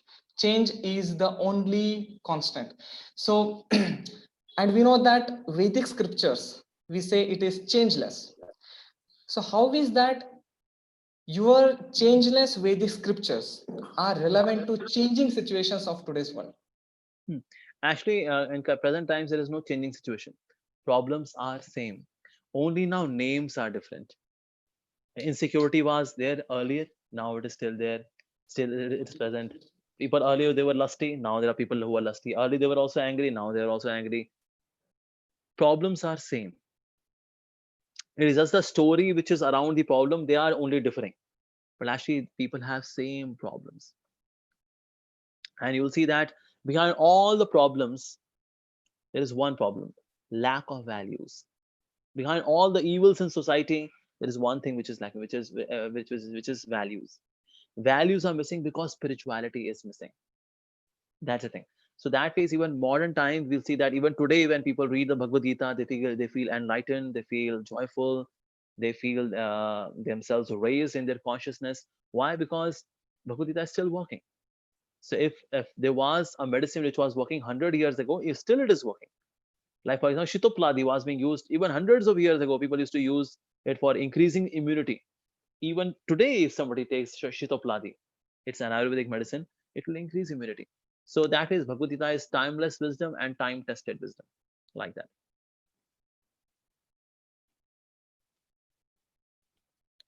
Okay. So how do you keep yourself happy? Mm-hmm. And how do you spread happiness everywhere? Because if many of the youths, they go on YouTube's and they watch your videos, and so we always see you as a youth icon spreading happiness. So how do you keep yourself happy, and how do you spread happiness everywhere? Yeah, I keep associating myself with the devotees who are also very happy. So associating with happy people also makes us happy. Okay. I also follow certain kind of discipline in terms of my spiritual sadhana. Like, for example, getting up early in the morning by 3:30, 4 a.m., and then taking bath and then doing my spiritual practices. So in the morning, I spend good quality time practicing my spiritual practices. And that also gives me strength, and also selfless attitude. When we do not have any expectation from anyone, then also we are happy. Like for example, for giving this session, I'm not getting any money. That okay, I'm going to give 1 hour, so I'll charge 50,000 rupees per hour. So you're taking 2 hours, right? So 1 lakh rupees. So I'll send you the message. This is my bank account. Send money. No, we the Hare Krishna monks, we when we give sessions, when we go into colleges and corporates, we don't take any money. So being selfless. Of course, somebody wants to give money for temple, that's another thing. But for our own selves, we don't take even single penny. So more we are selfless, more we are happy because there is no expectation from anyone. It is just service to society and humanity. That's it. So that in itself also gives us joy that there is no expectation from anyone. It's selfless service. So that also makes us happy. So these are some of the key password which I use to crack the word of happiness. Thank you very much for sharing your password of happiness. That's to serve selflessly. That keeps us happy and motivated. Yeah. So can you please give 3 life learning lessons from Gita for the students, what you have learned? Yeah. So very important lesson is that which is very famous, karmanyevadikaraste mahaphaleshu kadachana. You have the right to do your duty, but you should not be attached to the results, right? And rather we should offer result to God, like that. Because outcome, the result is not in our hand. So we should study very well, and then whatever result comes, we should be happy with that, like that. And that is one can study for a great cause, for offering result. Okay, God, whether if I score 75%, 80%, 90%, whatever, that's in your hands, and I offer it to you. But my job of studying very well, I'll do that very nicely. So that ways you would be free from tension, anxiety, whether I'll be successful, I would not be successful, I'll make it, I won't be able to make it, what will people say if I do not make it, सबसे बड़ा hero, क्या कहेंगे लोग. So people are thinking like that. So first thing is that 2.47 Bhagavad Gita. Well, sir, you have the right to do your duty, and that's it. Do your duty very nicely. Those who are dutiful, they become beautiful. So we become beautiful by being dutiful. But in God consciousness, then offering the result to God, that God, I tried my level best, so I scored the 79% marks. So kindly accept this offering to you of my 79% marks, like that. So so that's very important, and this will free you from tension, anxiety, insecurity. Wonderful. So this is one thing. Second verse, which is also very important from the Bhagavad Gita, is that whenever there is anxiety, we should seek knowledge. Like Arjuna, when he was in anxiety, not that he went to some clinic, he left Kurukshetra, he went to some clinic, he said, please give me some medicine. No, he took spiritual knowledge. So spiritual knowledge is required to cure the disease of ignorance. So when he was in anxiety, chaotic thinking, spiritual knowledge. So spiritual knowledge is another lesson which we should seek. Of course, we also need this knowledge which we are getting in the colleges because we have to make our career, whether it's BTech or MBA, MTech, PhD, whatever. So we have to do that. But apart from that, we should also go by the knowledge which will fill in the heart. So that's all. That's spiritual knowledge. So that's the third lesson which one should take. Third is that which Lord Krishna is recommending in the Bhagavad Gita at the end, is that ultimately you surrender unto me. You give your life to me, you give your minds to me. So you say, Manmana Bhamad Bhakto Madhyaji Mam Namaskuru. Manmana, give your minds to me. Now somebody may say, well, I can't give my mind to you because my mind is for my girlfriend, or my boyfriend. So my mind, I can't give my mind. All right. Mad Bhakto, okay, become my devotee. At least you become my devotee. Well, I'll not become your devotee, because I'm devotee of someone else in my college, so I can't be your devotee. Okay, so then Madhyaji, you can worship me sometime. You can just take some agarbatti. You can just worship me. Well, I don't do. मैं आपकी पूजा नहीं करूँगा because मेरी पूजा तो कोई और है. All right, all right. So then he says, okay, namaskuru. At least you can pay pranams to me. Is that okay to you? Can you do pranam? Well, yeah, this much I can do. So as somebody will start bowing down before the Lord, okay, that is namaskuru. Gradually, he will also worship. And as somebody is worshiping, will gradually become devotee of God. And somebody becomes a devotee of God, the person will also give one's mind to God as well, like that. In this way, that's the message from the Bhagavad Gita, which I would like to give to everyone. Do not think of the result. Just do your duty nicely, being conscious of God, offering result to God.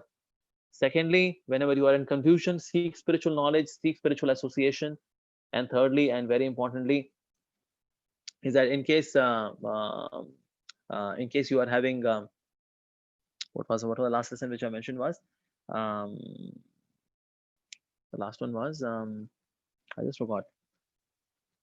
Uh, the last session which I shared was what? What was Santosh? Yeah.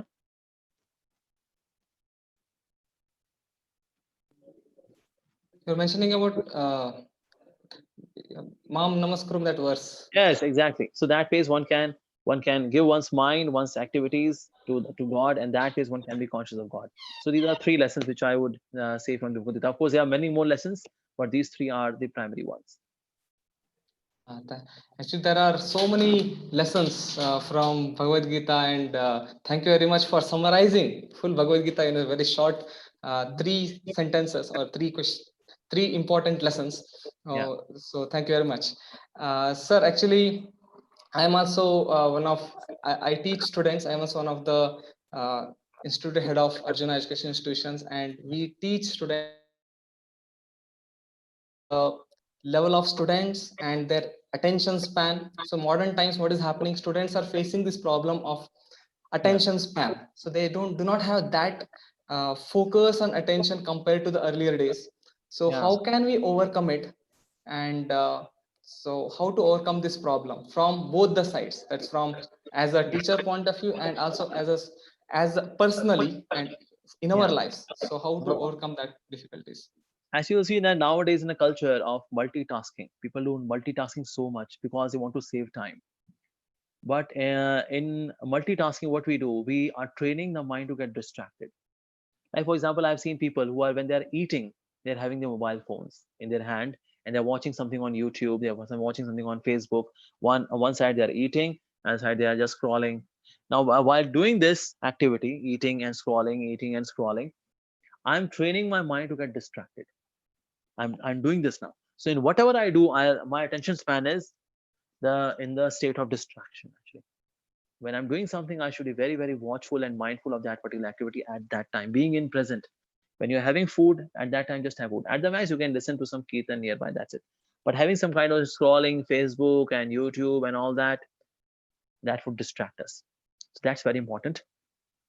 And attention span also increases when we spend more time in the morning, you know, because later part of the day becomes full of distraction. But morning time is the time for meditation, focus, like that.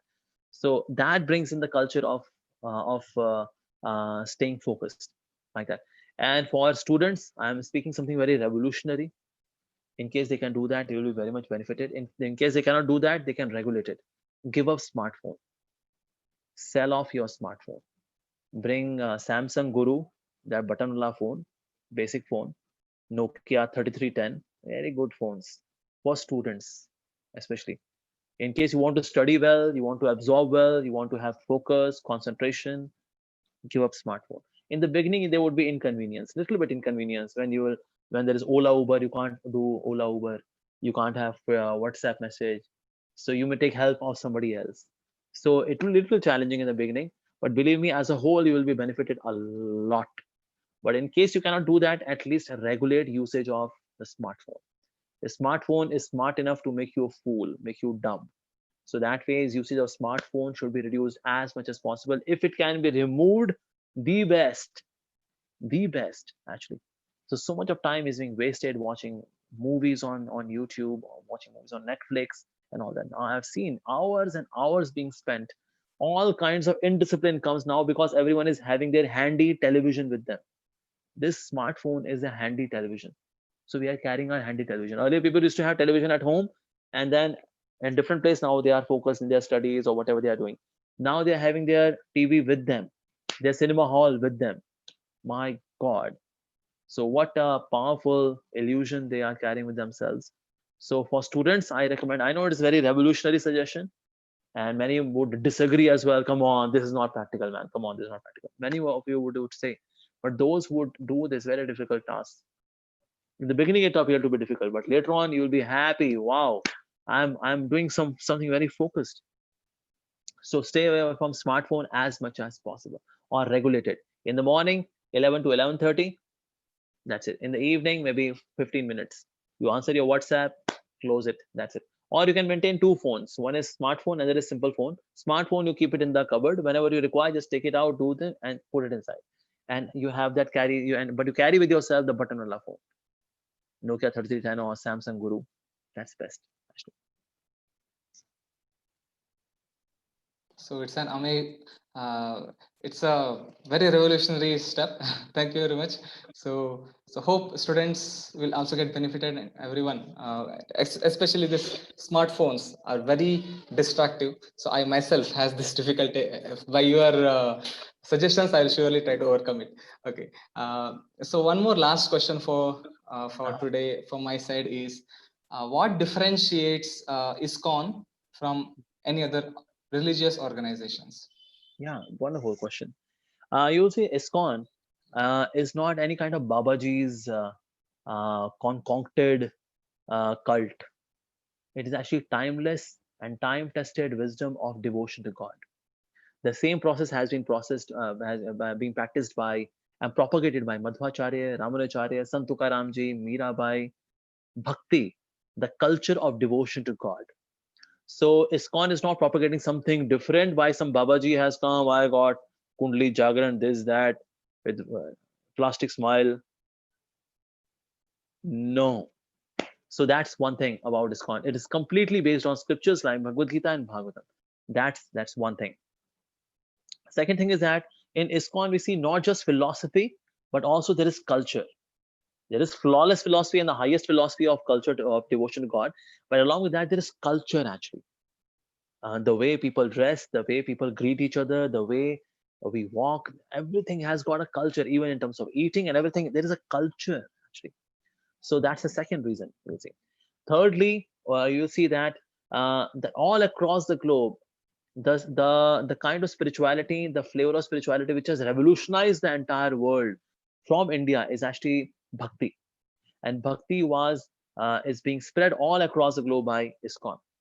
Fourth reason is that you will see among all the spiritual organizations, Sanatan Dharma, which is the original Vedic culture, Sanatan Dharma is genuinely practiced and genuinely propagated by ISKCON only. There are other gurus as well, but what they are saying is not really Sanatan Dharma of which is our ancient Vedic culture.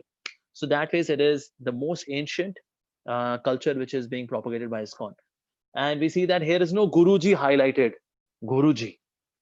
Here is highlighted, here we highlight God. You know, on our posters, if you see, the poster, it does not highlight Guruji.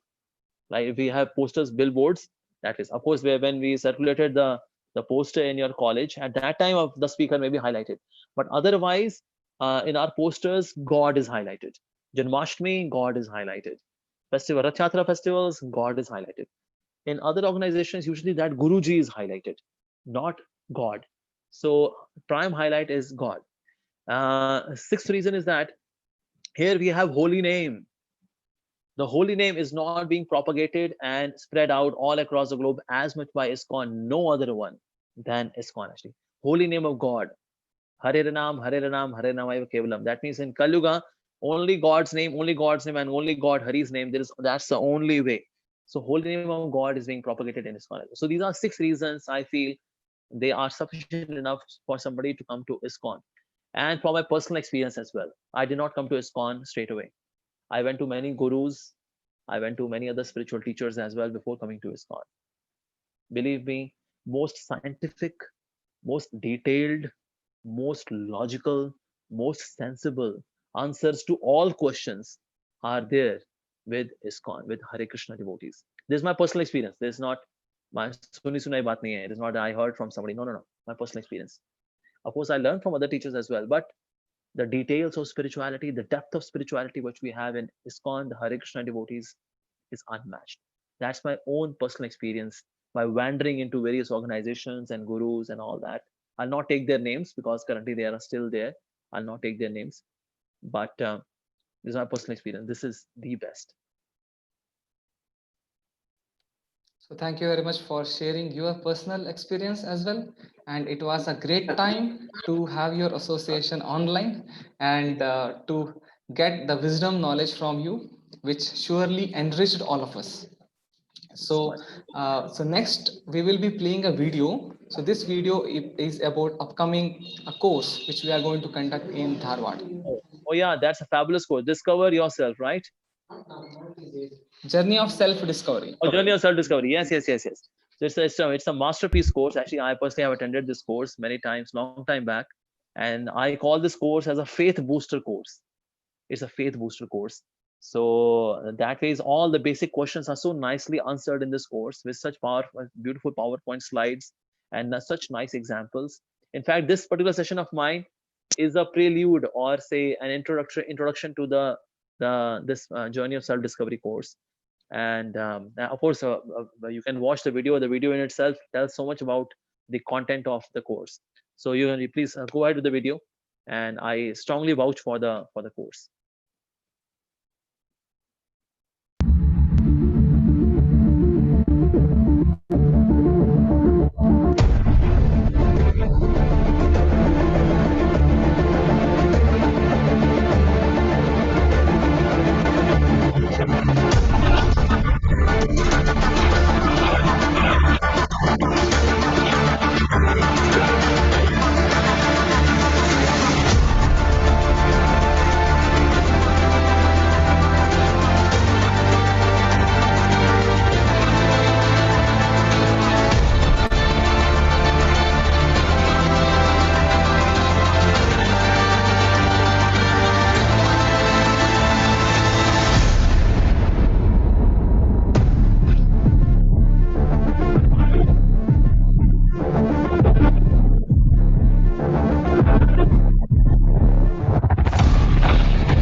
Everyone is thinking, I'm American, I'm Indian, I'm European, I'm Australian, I'm cat, I'm dog, I'm this, I'm that, body.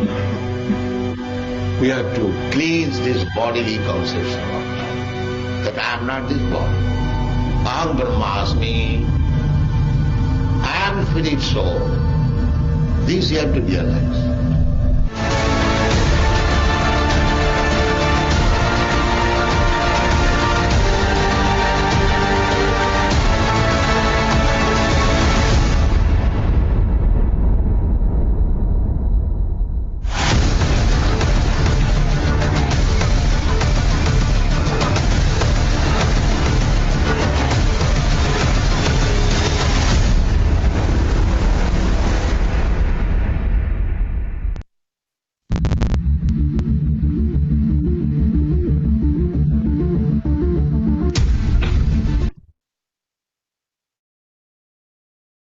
Great. So that was a video which was about journey of self-discovery. So here, some of the marvelous topics which are being covered. You will see that the art of smart work. So who am I? That means about our real self. People are nowadays busy taking selfies, but if I do not know about the self, then the whole thing turns out to be illusory actually. So I should know about myself, then I can nourish the self. Like once Pandit Jawaharlal Nehru, he went to one Pagal Khana and he met with Pagal. And then as he was talking to that particular Pagal, he said, so what's your name? He said, my name is Pandit Jawaharlal Nehru. And this Pagal started laughing and laughing. And Pandit Jawaharlal Nehru said, well, why are you laughing, man? I just told my name. I did not crack a joke. He said, well, 6 years back when I came here, I used to say that I'm Pandit Jawaharlal Nehru. And they put me here. So now is your chance. So what was wrong with this Pagal? Because he used to identify himself with Jawaharlal Nehru, which he was not. So that means when we are trying to identify with something which we are not, that means the body. So then we are also like Pagal. So about the self, the soul. So we'll get the knowledge in that. And then does God really exist? Many will doubt whether God really exists or not, right? So very logical answer about whether the God really exists. Beautiful examples. You will have firm faith that God does exist. And then whether it's single God or there are many gods, or you can choose God. Akkad bakkad bambe bo, 80 90 pure 100 में लगा देगा, ये मेरा भगवान. Ma'am खाए biscuit, ये मेरा भगवान. ऐसा can we do that? Can we have? Are there multiple gods, or there is a single God? Yeah. So that is also being covered. Why do bad things happen to good people? अच्छे लोगों के साथ बुरा क्यों होता है? और बुरे लोगों के साथ अच्छा क्यों होता है? Why good things are happening with bad people? Why? With this question comes to everyone's mind. why good people are suffering in this world, and those who are hypocrites, those who are duplicitous, they are flourishing. So that would be very nicely answered in the session. Why do good things happen with bad people? And then, of course, practical yoga for the modern age, that how can being a student, being a working person, being a homemaker, somebody can be spiritual as well. So practical yoga for the modern age, and where our love should be naturally inclined so that we be happy and people around us be happy. So that way this course is very enriching, very, very wonderful course. I have personally delivered this course more than 100 times, and all the time I've seen people, all the students, they are coming to the new level of thinking, understanding, perception, and the way they live life, the quality of life by leaps and bounds, it increases in its quality. So I strongly vouch for this course. I would request all those who are thinking to make the quality of their life better, must attend this course. It's a wonderful course indeed. It's a faith booster course. Hare Krishna.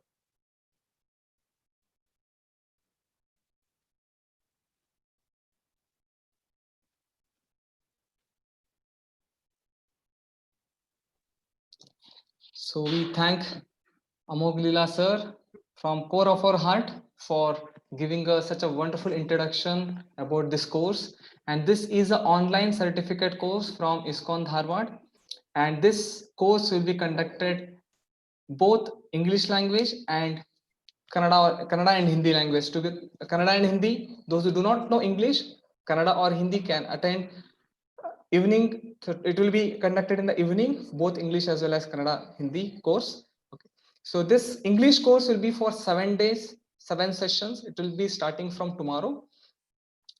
It will be conducted in the evening, 7 o'clock to 8:30. So it will be 1.5 hours session. And same thing with Kannada course also. Okay. So this online course, the link of this online course, we will be sharing it through WhatsApp. We'll be sharing it to you through WhatsApp.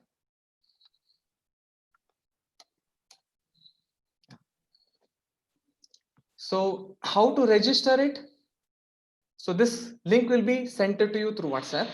And based on today's session, if you want to give any feedback, so there is a link here, which again will be sent to you through WhatsApp. So please drop your honest feedback about today's session, so that whatever in future sessions we will be able to implement. And what are the charges of this course? It will be absolutely free, but the sessions will be given by many preachers from different parts of India.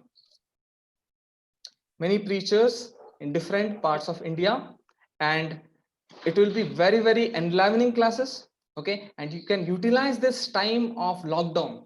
Everywhere there is so many negativities, as we were discussing, and this lockdown period especially, you do not have any other responsibility, headaches, so comparatively it is less. So you can utilize this time and enrich yourself, discover yourself. So this is a journey of 7 days of self discovery. Okay, so scientists have been discovering so many things, but in order to be happy, we need to discover ourselves. So this journey of self discovery course, which will be conducted for 7 days for English and 15 days for Kannada and Hindi course. So all of you, please register, and the link is mentioned in the below. Link is in the description below. Okay.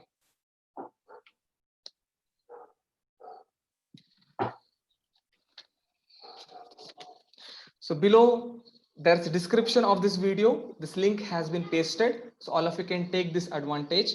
And those who are volunteer to donate us, so please donate 250 rupees. So it will be greatly appreciated, because this is a free course, and all these preachers we are calling from different parts of India. So they are not personally, they're not charging anything to us personally, but to conduct it and all these things we run based on donations only. Okay, so we request that anyone is interested, so please donate to us in the to the number GPay number, which is posted here. Or okay, so thank you very much for attending this course, and we are especially thankful. We are especially thankful to all the dignitaries who have attended, and from their college many number of students have attended with enthusiasm. So we have IIT Dharwad, we have director sir, IIT Dharwad, sorry, IIT Dharwad Kavi Mahesh sir, and we have IBMR director Mr. Suma, and the students from that college. We have SDM Dean Gopinath sir, IEMS director Srinivas sir, and Belur Industry ex-director Shrikant Hulmani sir. So we have a small videos of them, so which will be playing now. So they're individual videos. So starting with IIT Dharwad, IIT Hubli director Kavi Mahesh sir.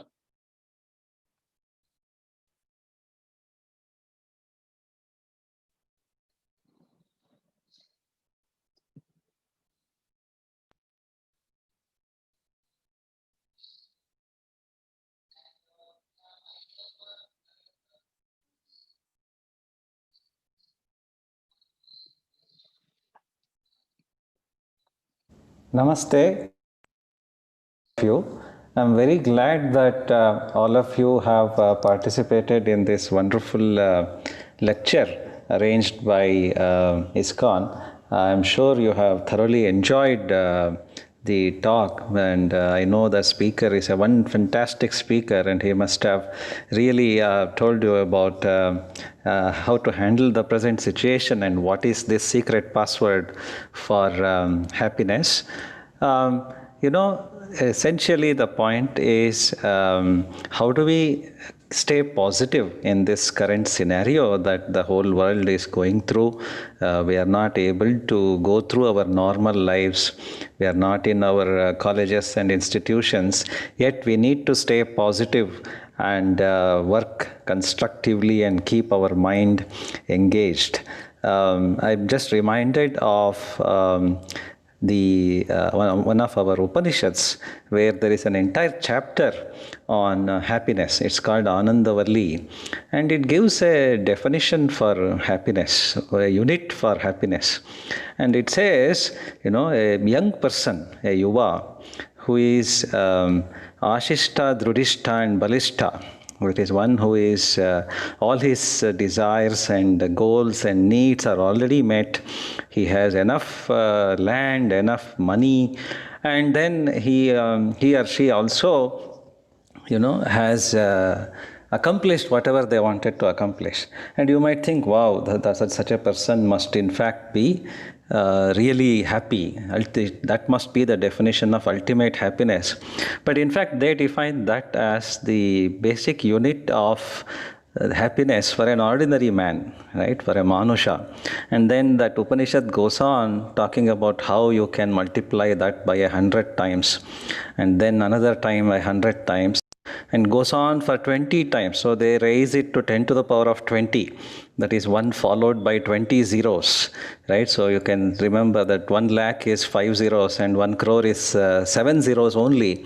So if you make it 20 zeros, that's a really, really, and they can say it is possible, and that is ultimate happiness. And you can attain that much happiness compared to this basic unit of happiness, which itself is almost impossible to achieve for ordinary humans. So the point there is we can't achieve that by looking for external pleasures, for external means for happiness. You can attain that only by looking inward. And in whichever spiritual path you take, if you attain that happiness, that is what we may call in today's terminology sustainable happiness.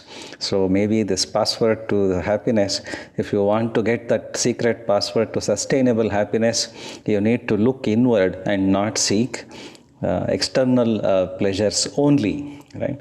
So all of us should keep that in mind and stay positive and I'm sure we will all come out of this in a positive way. I hope that all of you are keeping yourself engaged in meaningful ways, learning new things and pursuing constructive activities during this period. And we hope to soon see each other physically and get back to the way we had our normal lives before. I wish you all the very best. I thank ISKCON Dharwad for arranging this wonderful lecture and for giving me this opportunity to share a few words with you. All the best to all of you. Thank you very much. Bye.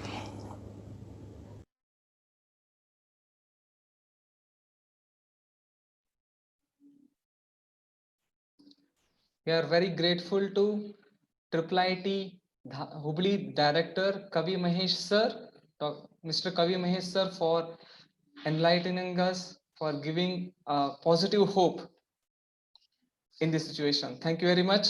And we have IBMR Director, IBMR Business School Director, Mrs. Suma.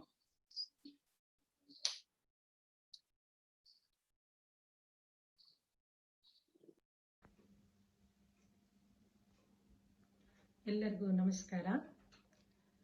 Myself Suma D.B. Mahendrakar, Director Trustee of IBMR Group of Institution and Oxford Polytechnic, Hubli.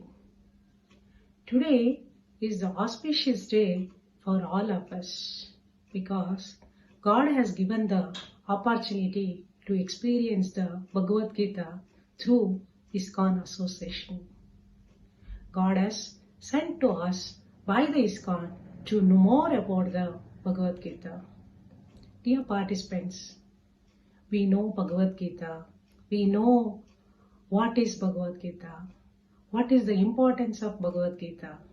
But even then, we human beings, we hesitate to experience the Bhagavad Gita because whenever we human beings are always towards to the negative approach, we will attract the negative things instead of positive things. Dear participants, today I wanted to share my experience with Bhagavad Gita. Whenever I am in a feeling of negative feelings or I am in a problem with both in a professional and personal life, without hesitation, I would not be able to get any solutions.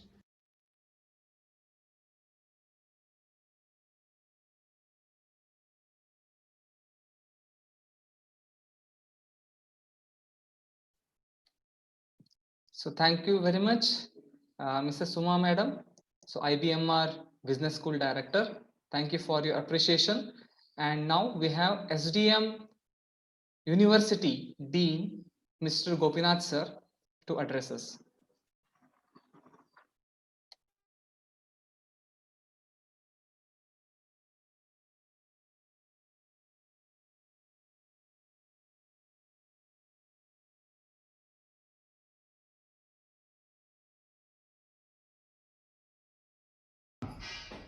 Good morning to one and all. I am Dr. Gopinath, Principal, SDM College of Engineering and Technology, Dharwad. As we know, Bhagavad Gita, which we call it as an encyclopedia of our daily life, it plays an important role in the crisis of this global pandemic. I think it is necessary to follow the teachings of Bhagavad Gita so that we can come out of this crisis, which tells about hygienic, how to lead life, etc. As you know, Bhagavad Gita acts as a manual for life. That is the life of principle, values to make us true human beings globally. I strongly feel we need to imbibe the teachings of Bhagavad Gita from Vedic traditional wisdom literature so that we can be the good human beings. I wholeheartedly thank ISKCON Dharwad for conducting such a mega event in these pandemic times. I definitely look forward for more interaction with ISKCON and my student community at large so that the overall development which we get from this interaction will make my students a worthy citizens of my beloved Mother India.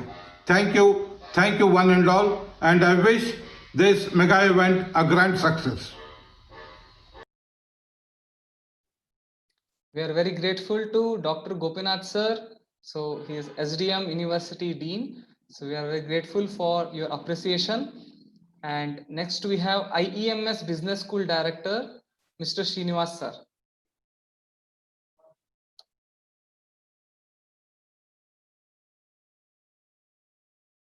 Hare Krishna.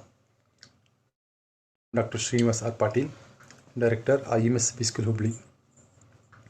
I am extremely happy to extend thanks to Sri Amogh Lila Dasji for the wonderful session taken on Password for Happiness. Sir has given this kind of seminars, motivational talks in many of the prestigious institutes in India. To say a few of them like IIT, IIM, IISc and many of the prestigious institutes. We are grateful to you, sir, and we are all happy to listen to your wonderful voice today. I am thankful to all the technical support extended by ISKCON Temple and IEMS family. I am thankful to all the participants for your active participation in this talk. I am thankful to all the ISKCON family and IEMS family for the support extended. I am sure all the participants have got wonderful insights and inputs out of this seminar. And thank to all the team members who have supported directly and indirectly. Hare Krishna. Thank you. We are very thankful to Mr. Srinivas sir, the Director of IEMS Business School. In the end, we have Belur Industry Board ex-Director Shrikant Hulmani sir.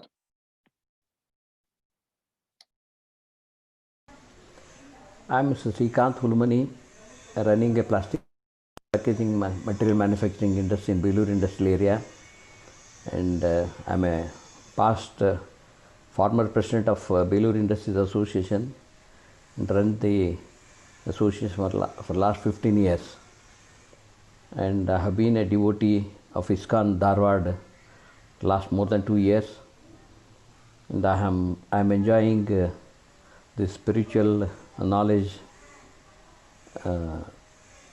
spreaded by the ISKCON going, and I'm also going through this Bhagavad Gita classes and Bhagavatam classes. Every day I'm reading Bhagavad Gita. In fact, I found it a great manual of life. Really one should go through, and especially for youth, I feel it's a great knowledgeable manual. Makes youth more efficient and more ready for the life in all respects. And this ISKCON is a great institution, a movement founded by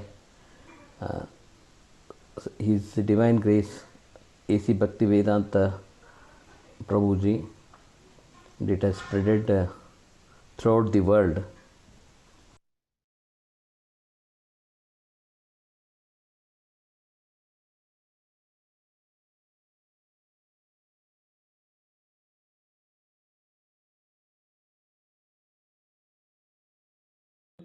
So now we are very thankful to Mr. Shrikant Hulmani sir, and